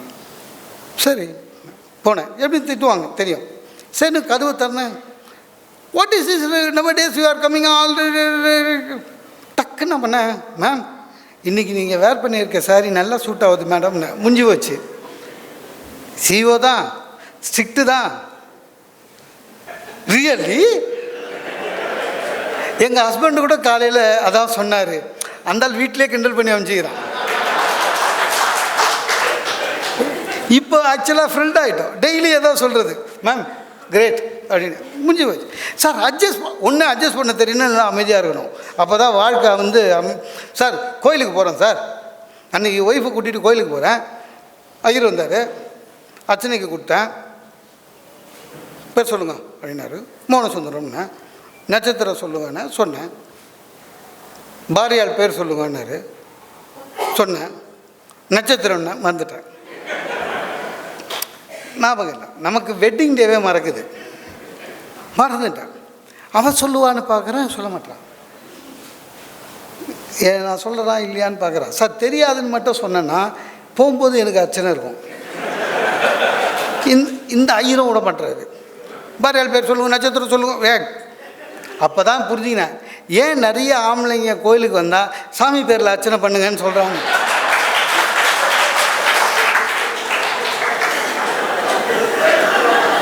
நிறைய ஜென்ஸு பார்த்துருக்கேன் சார், சாமி பேருக்கு அர்ச்சனை பண்ணிடுவா. நான் அப்போ தான் நினச்சிருப்பேன், நீ யார் சாமி பேருக்கு அர்ச்சனை பண்ணுறது? ஏன்னா சாமி கிட்டே உன் பேர் சொல்லி தான் நான் அர்ச்சனை பண்ணல. அப்போ நினச்சிருந்தேன். அந்த உண்மை இப்போ தான் தெரிஞ்சுது. இப்போ நம்ம மாட்டிக்கணும்.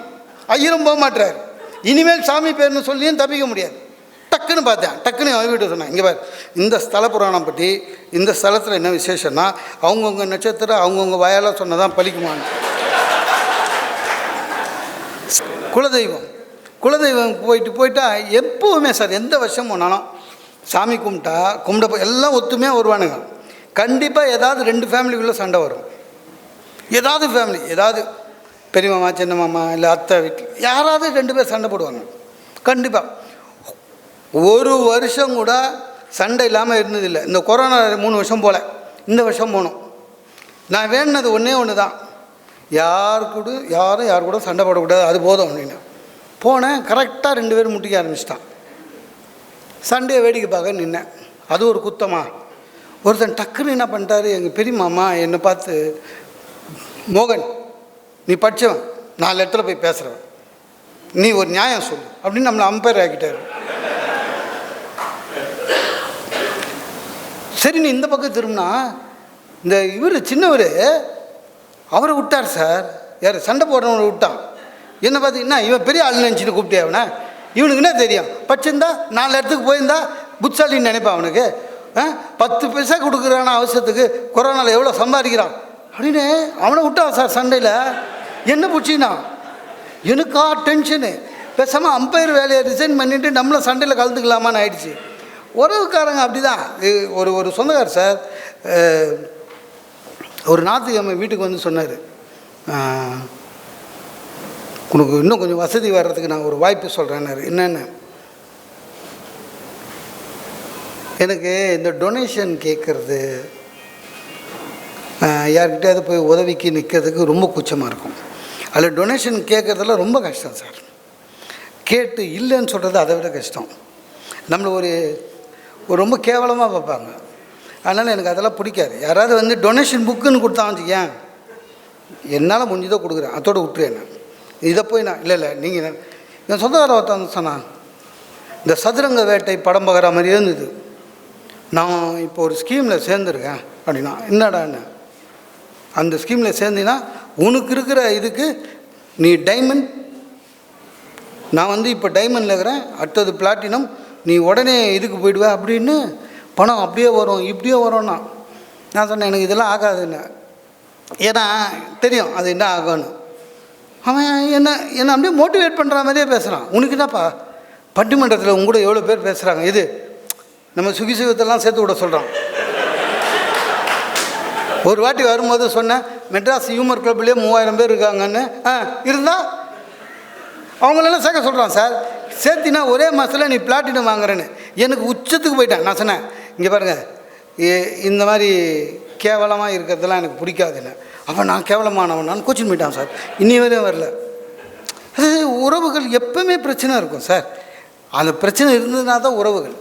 எதுவுமே அன்பாக பார்க்கணும், அதெல்லாம் சரி. சில முறை ஏதாவது ஒரு பிரச்சனை வந்ததுன்னா அதை ஹேண்டில் பண்ணுறதுன்றது தான் உங்களுடைய பாசிட்டிவ் திங் எவ்வளோ இருக்குன்றது. சில வாட்டி கஷ்டம் வரும்.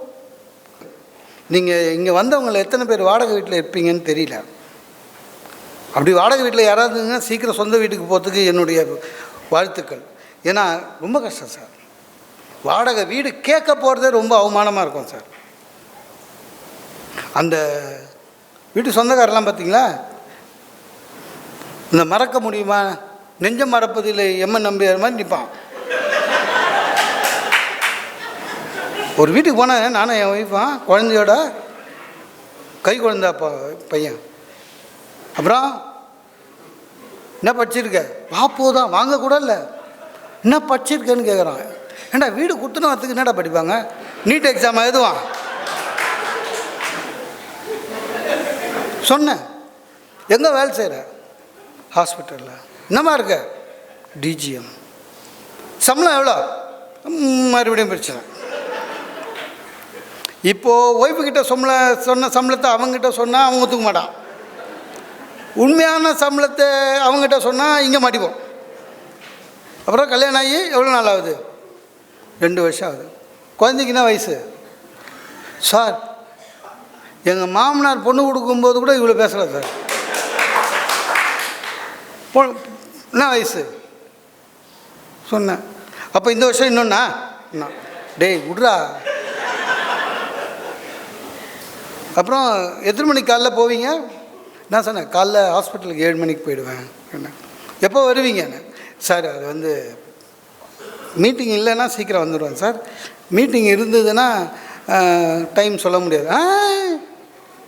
10 மணிக்கு வரணும் உள்ள, இல்லைன்னா கேட்டை பூட்டிடுவேன். என் ஒய்ஃப் சொல்கிறா, எத்தனை நாள் நான் உங்களை சீக்கிரம் வான்னு சொன்னீங்க, கேட்டிங்களா? இப்போ எவனோ தெருவில் போகிறவன் சொல்கிறான் பாரு அப்படின்னு. அதுக்கு அடுத்தது ஒன்று கேட்டான், சார் நாய் வளர்ப்பீங்களா அப்படின்னா. வளர்க்க மாட்டேன் சார். ஏன் சார்? எனக்கு நாய் பிடிக்காதுன்னா. எனக்கு கோவம் உச்சத்துக்கு போயிடுச்சு. எப்பவுமே ஒரு நாய்க்கு இன்னொரு நாய் பிடிக்காது.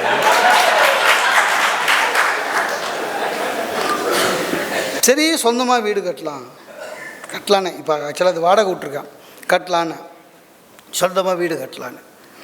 சரி நம்ம மிடில் கிளாஸ் சார், வெளியில் எங்கேயாவது சிட்டி உள்ளே பார்க்க முடியாது. ஒரு அட்வர்டைஸ்மெண்ட்டு பார்த்தா மாட்டிச்சு. சரி ஒரு சனிக்கிழமை நிலத்தை காட்டுகிறோம் வாங்கன்னு சொல்லுவாங்கள்ல, போய் அந்த வேனில் போய் உட்காந்தேன். ஏசி வேன் உட்காந்தா பக்கத்தில் ஒருத்தர் உட்காந்துருந்தார். வண்டி ஸ்டார்ட் ஆச்சு. வண்டி ஸ்டார்ட் ஆகி போது பக்கத்தில் உட்காந்துக்கிறவன் ஒரு பை வச்சுன்னு உட்காந்துருந்தான், தூக்கு பை. நான் அவனை பார்த்து சிரித்தான், அவன் என்னை பார்த்து சிரித்தான். உடனே அவன் கேட்குறான், நிலம் பார்க்க போறியா? ஆமாம். இதான் ஃபஸ்ட்டு டைமா? ஆமாம். நீங்கள் பணம் இப்போவே தரணுமா அப்படின்னா.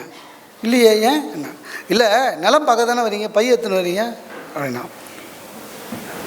அதுக்கு அவன் சொன்னான், சென்னைக்கு அருகேன்னு சொல்லியிருப்பானுங்களே. ஆமாம், ஆக்சுவலாக என் சொந்த ஊர் விழுப்புரம். நான் சென்னையில் வேலை செய்கிறேன். சனிக்கிழமையானால் இந்த மாதிரி ஒரு வண்டியில் ஏறி உட்காந்துருவேன். இவனுக்கு என்ன இவனுக்கு எல்லாம் பண்ணுவாளுங்க, விக்கிரவாண்டிக்கிட்ட வரையும் எடுத்து போவானுங்க. போகும்போது கும்பகோணம் டிகிரி காப்பி வாங்கி கொடுப்பானுங்க ஃப்ரீ. விக்கிரவாண்டிக்கிட்ட இறக்கி விட்ருவானுங்க. அங்கே தான் நிலம் இருக்கும். நான் அங்கேருந்து ஷேர் ஆட்டோவில் வீட்டுக்கு போயிடுவேன்.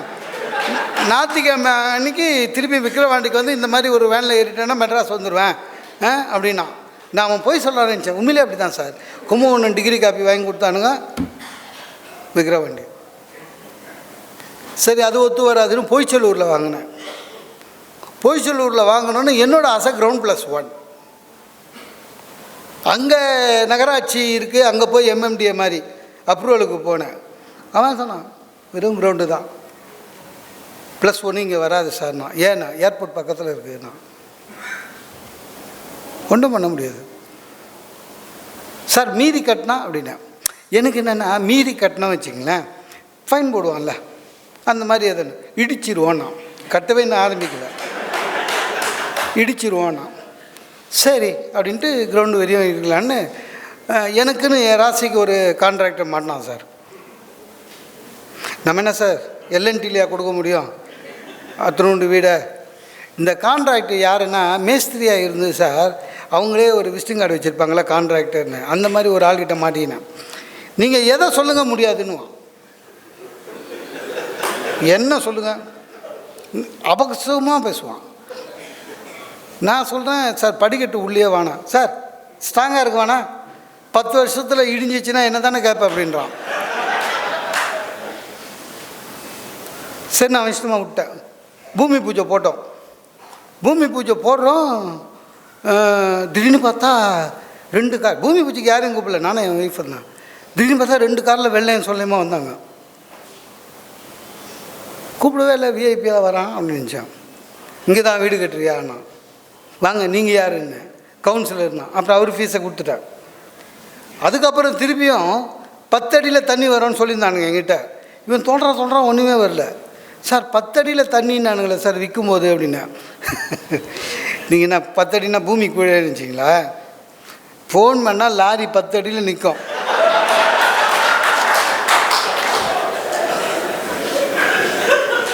அதாவது அதுக்கப்புறம் நான் கான்ட்ராக்டர்கிட்ட பேச்சை விட்டேன். நீ எதாவது கட்டு எனக்கு கொடுப்போ அப்படின்னு. பெயிண்டரு அவன் கான்ட்ராக்டரோட ஆள் சார். இறக்கமே இல்லாமல் டார்க்கு பச்சை எடுத்துனான் சார்.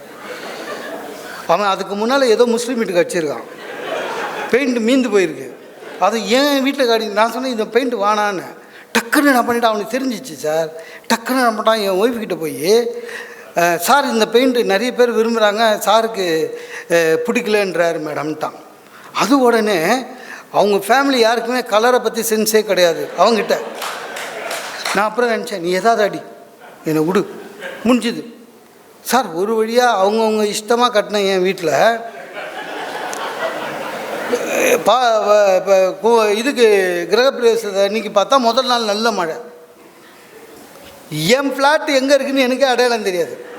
அந்த பொய்ச்சலூரில் போய் சேரு மழை, வீடு கண்டுபிடிக்கிறதுக்கே கஷ்டமாயிடுச்சு. வீடு கண்டுபிடிக்கும் போது மணி 4:30 விடிய காலையில். ஐயர் சொல்லியிருந்தார் 4:30 மணிக்கெலாம் வந்துடணும், விடியறதுக்கு முன்னால் கிரகப்பிரவேசம்னு. யாருமே நம்ம இன்வைட் பண்ணல, நெருங்கின சொந்தம் மட்டும்தான். அவன்லாம் 7 மணிக்கு மேலே தானே வருவான் அப்படின்னு நினச்சிட்டு இருந்தேன். போய் பார்த்தா ஐயர் நிற்கிறாரு. என்ன நீங்கள் மட்டும் வரீங்கன்னாரு. நான் தானே வந்த வரையும் பண்ணுங்க அப்படின்னா. ஏன்னா ஏற்கனவே மழையில் நனைஞ்சி சொதன்னு. டக்குன்னு என்ன பண்ணார் சார், மாடம் கண்ணும் எங்கே அப்படின்னாரு. நான் சொல்லவே இல்லையே நீ அப்படின்னா. அவனை முதல் நாள் சொல்லியிருக்கணும்ல. அந்தாலும் ஒரு கிரகப்பிரவேசத்துனா மாடு கண்ணு வரணும்னு பேசிக் கூட உங்களுக்கு தெரியாதா அப்படின்னாரு. நான் சொன்னேன் சார், நானே வீடுங்களாக கட்டினுங்கிறேன்னா நான் எப்போ ஒரு வீடு போனால் போதுன்னு கட்டுறேன், எனக்கு மாடு கண்ணு வரணும்னு தெரியாதே சொன்னேன். வீட்டில் பெரியவா கிட்டே கேட்கக்கூடாதா? நான் கேட்கலை, என்ன பண்ணோன்னு மாடு கண்ணு போகிறது தான் விஷயம் பண்ணேன். வேறு ஐயரு. அப்புறம் டக்குன்னு என்ன பண்ணேன், என் ஒய்ஃபை பார்த்து நீ பையனை பிடிச்சின்னு முன்னால் போய அப்படின்னு. இல்லை அவள் உடனே அப்போ நான் மாடானா. நான் சொன்னேன் ஐயோ நீ எல்லாமே தப்பாக நினச்சிக்கிற, அப்படி இல்லைம்மா. ஐயர் என்ன சொல்கிறாருன்னா, மாடு கண்ணுன்றது காமதேனு. மகாலட்சுமி மகாலட்சுமி முன்னால் போகணுன்னு சொல்கிறாரு. நம்ம வீட்டுக்கு நீ தான் மகாலட்சுமி போ. நாங்கள் 2 பேரும் சண்டை போடும்போது ஐயர் போயிட்டார். சரி யாரோ ஒரு மாடு உள்ளே போச்சு அப்படின்ட்டு நானும் உள்ளே போயிட்டேன். சார் 10 நிமிஷம் சார், 10 நிமிஷம் எங்கள் மாமான்ட்டார், தாய் மாமா. எனக்கே எங்கள் வீட்டு அட்ரஸை கண்டுபிடிக்க முடியல. அதுவும் அது போய்ச்சலூருங்க, பல்லாவரத்துக்கும் குரோம்பேட்டைக்கும் நடுவில். இருந்தாலும் எதில் வந்தாருன்னு தெரியல, எப்படி வந்தாருன்னு தெரியல. ஃபஸ்ட்டு கெஸ்ட்டு அவர் தான். வந்து நான் சொன்னேன்ல கேட்கக்கூடாததெல்லாம் கேட்கணுன்னு அவர். அப்புறம் விழாச்சு ஆரம்பித்தார். நான் அப்படியே ஃபேஸ் மாறுறது என் ஒய்ஃப் பார்க்குறாங்க, இது இரிட்டேட் பண்ணுறாருன்னு. டக்குன்னு என்ன பண்ணிட்டார் சார், இங்கே இருக்கிற வீடெல்லாம் இடிச்சிட்டு ஏர்போர்ட் பெருசாக்க போகிறேன்னு சொன்னாங்களேன்னாரு. கிரகப்பிரவேசத்துக்கு வந்திருக்கான். இல்லை மாமாண்ணே. அதுக்குள்ளே என் ஒய்ஃபு என் டென்ஷனை பார்த்து அவளே என்ன பண்ண கிட்ட போய், இல்லை அது வேறு இடம், இந்த இடம் இல்லை, 10,000 வீடு இருக்குது இங்கே, அதெல்லாம் பண்ண மாட்டேன், இங்கே வந்து ஸ்ரீபெரும்புத்தூரில் பெருசாக அப்புறமா வரப்போதான் அப்படி இப்படின்றா. உனக்கு தெரியுமா ரொம்ப, என் ஒய்ஃப்கிட்ட சண்டைக்கு போகிறாரு, உனக்கு தெரியுமா ரொம்ப, கவர்மெண்ட் நினச்சா ஒரே நாள் புல்டோசர் வச்சு இடிச்சிடுவான். அதாவது என் வீட்டை இடிக்கிறதுன்னு ஒரு முடிவோடு வந்துக்கிறான் சார். இவரே ஹைகோர்ட்டில் போய் கேஸ் போடுவார் போல இருக்குது, பொதுநல வழக்கு, ஏர்போர்ட்டு இங்கே தான் வரணும்னு. ஒன்றும் பண்ண முடியாது, சொந்தக்காரன் அப்படி தான் இருப்பான். எல்லாம் மாறிச்சுங்க. ஒரு காலத்தில் வந்து பெண்கள் வந்து நம்ம ரொம்ப மட்டமாக நினச்சோம். ஒரு பெண்ணை வந்து பொண்ணு பார்க்க போகும்போது கூட நம்ம தான் 40 பேர் போனோம். சில பேர் பொண்ணு பார்க்குறது இப்போ கூட சில பேர் இருக்காங்க சார், அவங்க கேட்கும்போதே சிரிப்பாகுது, பொண்ணு எப்படா வேணும்னு. படித்த, நல்ல அழகுள்ள, கை நிறைய வருமானம் மிக்க, அடக்கமாக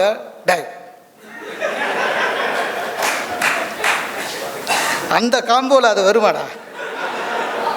படித்த, அழகான, கை நிறைய கேட்டுட்டு அடக்கணும் திரும்பி கேட்டா, அதுக்கே ஒருத்தர் டிவியில் உட்காந்து நீங்கள் நினச்சா மாதிரி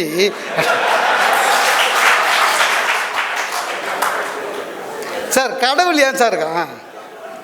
நம்மளுக்கு என்னது யாருக்கு என்னென்ன கொடுத்து அவஸ்தைப்படுத்தணும்னு அவனுக்கு தெரியாது சார். நீனா ரெடிமேடாக உங்களுக்கு எல்லாம் ஒன்றும் பண்ண முடியாது. என்ன வருமோ அதான் வரும். நம்ம சார் வெறும் மாப்பிள்ளைங்க வீட்டில் பேச ஆரம்பிச்சுதான் சார். எனக்கெல்லாம் அப்படி இல்லை. நான் பார்த்த பொண்ணு ஒன்றே ஒன்று தான், என் ஒய்ஃப், அவ்வளோதான். ஒரே பொண்ணு தான் பார்த்தேன் வாழ்க்கையில். என்ன ஒன்று, ஒரு தப்பு பண்ணேன். பொண்ணு பார்க்க போகும்போது என் தங்கச்சி அக்கா வீட்டுக்கார கூட்டிட்டு போயிட்டான். அவனுங்களால் வந்த வேணாம் சார். பொண்ணு பார்த்தா எனக்கு பிடிச்சிச்சு, அவங்களுக்கும் என்னை பிடிச்சிச்சு. சரி கிளம்பலாமான்னு. பொண்ணுக்கு அப்பா தான் எங்கள் மாமனார்.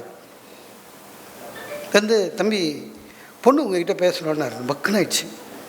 ஏன்னா நான் எதிர்பார்க்கவே இல்லை, பொண்ணு உங்ககிட்ட பேசணும். அப்படி திரும்புகிறேன், எங்கள் மாமாவும் மச்சானும் பேச போனா. எனக்கு என்னென்னா, நான் போய் அதுக்கு எதாவது கேட்டு நான் சரியாக பதில் சொல்லாமல் ரிஜெக்ட் பண்ணிச்சு வச்சுங்க, இவனுங்க 2 பேரே ஊர் ஃபுல்லாக சொல்லுவானுங்க, அந்த பொண்ணே வானான்னுச்சு உங்கள் அண்ணன். இவனுங்களுக்காகவாது நம்ம பாஸ் பண்ணணுன்னு பிள்ளையார வேண்டிக்கினே உள்ளே போனேன். உள்ளே போனால் சோஃபாவில் சார் நல்லா சம்மணம் போட்டு கம்ஃபர்டபுளாக உட்காந்துனுக்குது சௌகரியமாக. ஏன்னா அவங்க வீடு. நானும் உள்ளே போய் வேர்க்குது, நிற்கணுமா உட்காரணுமா கை கட்டி நிற்கணுமா ஒன்றும் புரியல. அப்படியே உத்து பார்த்துருந்தேன். அது அந்த அம்மா MBA hospital administration working manager. அப்போ நான் manager yes. Take home salary 60,000. அப்படின்னா அதாவது டேக் ஹோம் 60,000 ரூபா அவங்களுக்கு போதுமா. அதுக்கடுத்து சொல்லிச்சு, உங்களை பற்றி உங்கள் ஹெச்ஆரில் கேட்டோம், தே செட் குட் அப்படின்ச்சு. லூஸு. நான் ஏற்கனவே எங்கள் ஹெச்ஆரில் சொல்லி வச்சுருந்தேன், எனக்கு பொண்ணு பார்க்க போகிறாங்க, இந்த பொண்ணுக்கு அப்பா அண்ணன் ஏதோ லூஸுங்க ஃபோன் பண்ணோம், என்னை பற்றி நல்லா சொல்லினா சனிக்கிழமை ட்ரீட்டு எந்து அப்படின்னு. நம்ம ஹெச்ஆர் கரெக்டாக சொல்லியிருக்கான். உங்கள் ஹெச்ஆர் சொன்னாங்க. சரி, திடீர்னு கேட்டா உங்களுக்கு வேறு ஏதாவது பேட் ஹேபிட் இருக்கா அப்படின்னா பயந்துட்டேன். ஏன்னா எத்தனை சொல்கிறது, அதெல்லாம் இல்லை. அதாவது இதெல்லாம் வரும் போகும். வாழ்க்கையில் சுவாரஸ்யமாக எடுத்துக்கணும். இதெல்லாம் வந்து நான் பேசும்பொழுது நிறைய பேர் நினைக்கிறாங்க இவ்வளவும் உன் வீட்டில் நடந்ததுதான். எல்லார் வீட்டில் நடந்தது சார்பில் தான் நம்ம பேசுவோம். ஏன்னா சார் யாருக்குமே இப்போ வந்து வாழ்க்கையில் வந்து மகிழ்ச்சி வேணும்னா கொஞ்சம் பொறுமை இருக்கணும் சார், கொஞ்சமாச்சும் இருக்கணும். நம்ம நிறைய பேர் மகிழ்ச்சியை இழக்கிறதுக்கு காரணம் பொறுமை குறைவாகிடுச்சு. நம்ம மக்களுக்கு ரொம்ப குறைவாயிடுச்சு. நீங்கள் எது வேணாலும் சொல்லுங்கள், பக்தி எதுவாக இருந்தாலும் சொல்லுங்கள், உடனே கிடைக்கணுன்றான். ஒரு உடம்பு சரியில்லை, ஒரு டாக்டர்கிட்ட போகிறாங்க சார் அலோபதியில். அவர் ப்ரிஸ்கிரைப் பண்ணுறாரு, டாக்டரே சொல்கிறாரு 2 மாதத்தில் சரியாயிடுன்னு. இவனுக்கு அவசரம். இந்த டாக்டர் எப்பவுமே இப்படி தான் ஸ்லோவாக மருந்து கொடுப்பாரு. அதுக்குன்னா ஒன்று படுக்க வச்சு நான் எல்லா மாத்திரையும் ஊற்றுவானா, ஸ்லோவாக கொடுக்குறாரு, வேஸ்ட்டு. சார் என் ஃப்ரெண்டு இருக்கான் சார், 6 மாதத்துக்கு ஒரு வாட்டி டாக்டர் மாற்றுவான், அலோபதின்னுவான், அதுக்கப்புறம் ஆயுர்வேதன்னுவான். ஒருத்தங்க கேட்டால் என்கிட்ட கொரோனாக்கு அக்குபஞ்சரில் போய்டுமானா. ஏதாவது ஒன்று சீக்கிரம் பண்ணும். அதாவது நமக்கு சில விஷயங்கள் தெரியவே மாட்டேங்குது சார். நம்ம காசு கொடுத்து வாங்குகிற பொருளுக்கு ஏஎம்சி கட்டுறோம், மெயின்டெனன்ஸு சார்ஜ் கட்டுறோம். காசு கொடுத்து வாங்கின பொருள் கெட்டு போச்சுன்னா இன்னொன்று கூட வாங்கிக்கலாம். யாராவது ஒருத்தர் 40 வயசுக்கு மேலே போன உடனே எத்தனையோ பேர் சொல்கிறோம் ஆட்டோமேட்டிக்காக உடம்பு ரொம்ப நல்லா இருந்ததுன்னா கூட ஒரு மெடிக்கல் செக்கப் பண்ணுறதுன்றது உண்மையிலேயே முக்கியமானது, தவிர்க்கக்கூடாதது. நம்மளை எத்தனை பேருக்கு தெரியுதுன்னே தெரியல. மாஸ்டர் செக்கப் பண்ண செலவுன்னு நினைக்கிறான். அன்றைக்கி ஒருத்தர் மாஸ்டர் செக்கப் பார்த்தான் சார், 3000 ரூபா, எல்லாம் நார்மல். டாக்டர் சொல்கிறாரு எல்லாம் நார்மல்னு, சரியாக பார்த்து சொல்லுங்கன்றான். இந்த ஜாதகம் கொடுத்துட்டு சொல்லுவாங்க சரியாக பார்த்து சொல்லுங்கன்னு. டேய் நார்மல்னால் மகிழ்ச்சி அடைய வேணாமா? இவனுக்கு என்னென்னா 3000 கொடுத்தமே ஒன்றுமே சொல்லலையேன்னு. அதாவது அவனுக்கு பைல்ஸுனாவது சொல்லி தொலைக்கணும், ஏதாவது ஒன்று சொல்லு, ஒன்றுமே சொல்லலையேன்னு. சரி, இதெல்லாம் வந்து நம்மளுடைய மனநோயால் ஆகிறதுடைய அர்த்தம் சார். ஃபெர்டிலிட்டியில் போய் ஒருத்தன் சொல்லியிருக்கான் சார், 55 வயசாகிடுச்சு அவருக்கு, குழந்தை இல்லை, விட்டுரு. 55 வயசு குழந்தை இல்லை, தத்து எடுத்துக்கோ.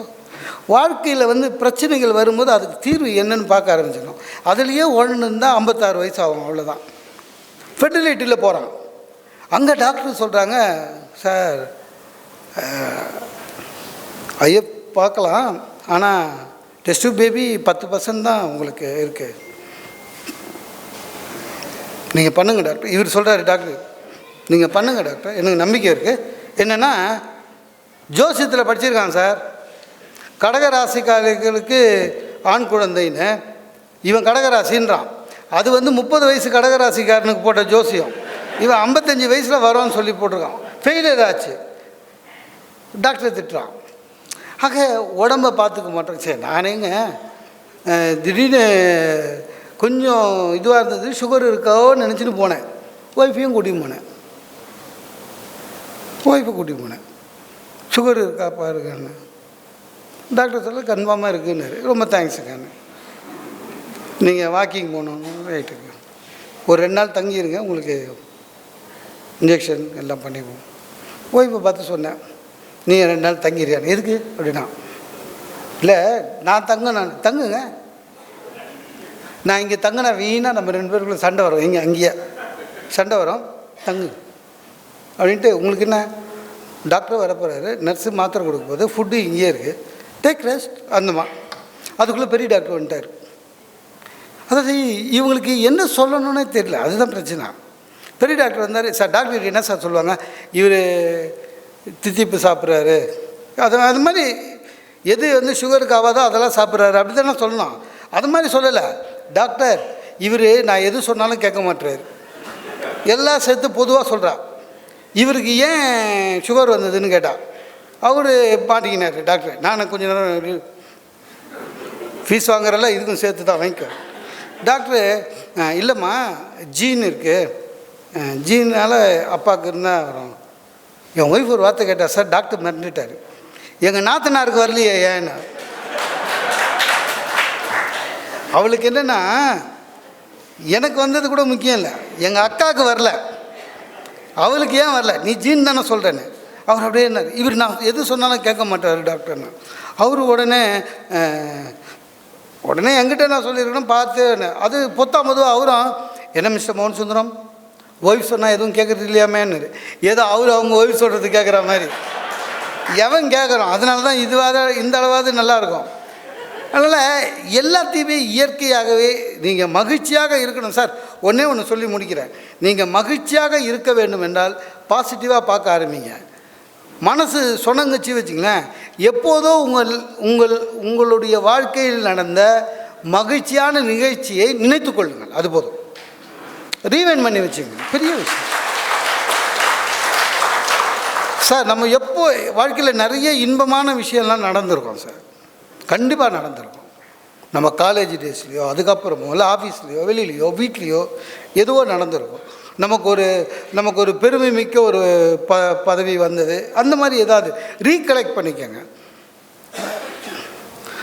சார்லி சாப்ளின் தெரியும்ல, சார்லி சாப்ளினுக்கு அவர் நகைச்சுவையில் மாஸ்டர். எப்படிப்பட்ட மாஸ்டர் தெரியுமா சார்? உலகமே பயந்த ஹிட்லரை கிண்டல் பண்ணி நடித்தார். அதை விட பெரிய விஷயம் என்னென்னா, அந்த படத்தை ஹிட்லர் பார்த்து ரசித்தார். அதுதான் சார்லி சாப்ளினுடைய மிகப்பெரிய வெற்றி.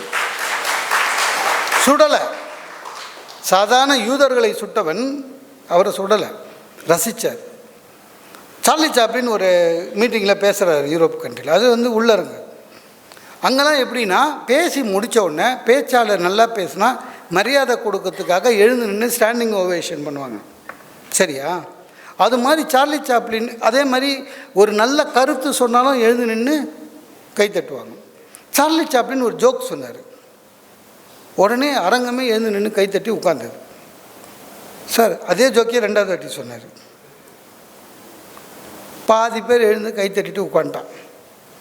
அதே ஜோக்கியை மூணாவது வாட்டி சொன்னார், ஃபஸ்ட்டு ரோவில் இருக்கிறவங்க மட்டும் எழுந்து நின்று உட்கார்ந்தான். அதே ஜோக்கியை நாலாவது முறை சொன்னார், ஒருத்தர் எழுந்துக்கல. அப்போ சார்லின் சாப்ளின் சொன்னார், சிரிப்பு வருகிற நகைச்சுவையை கூட உங்களால் இரண்டாவது முறை நினைத்து பார்க்க முடியவில்லை. ஆனால் வாழ்க்கையில் எப்போதோ நடந்த ஒரு துன்பத்தை மட்டும் ஏன் தினம் எண்ணி எண்ணி கவலைப்படுகிறீர்கள்? மனிதர்களை புரிந்து கொள்ள முயற்சி செய்யுங்கள். கஷ்டம்தான், ஆனால் புரிஞ்சுக்கிட்டிங்கன்னா ஈஸியாக வாழ்ந்துடலாம். எல்லா மனுஷனும் பீட்சா மாதிரி தான் சார். இந்த பீட்சா ஆர்டர் பண்ணிங்கன்னா வரும்போது பார்த்திங்கன்னா அது ஸ்கொயர் பாக்ஸில் வரும். உள்ள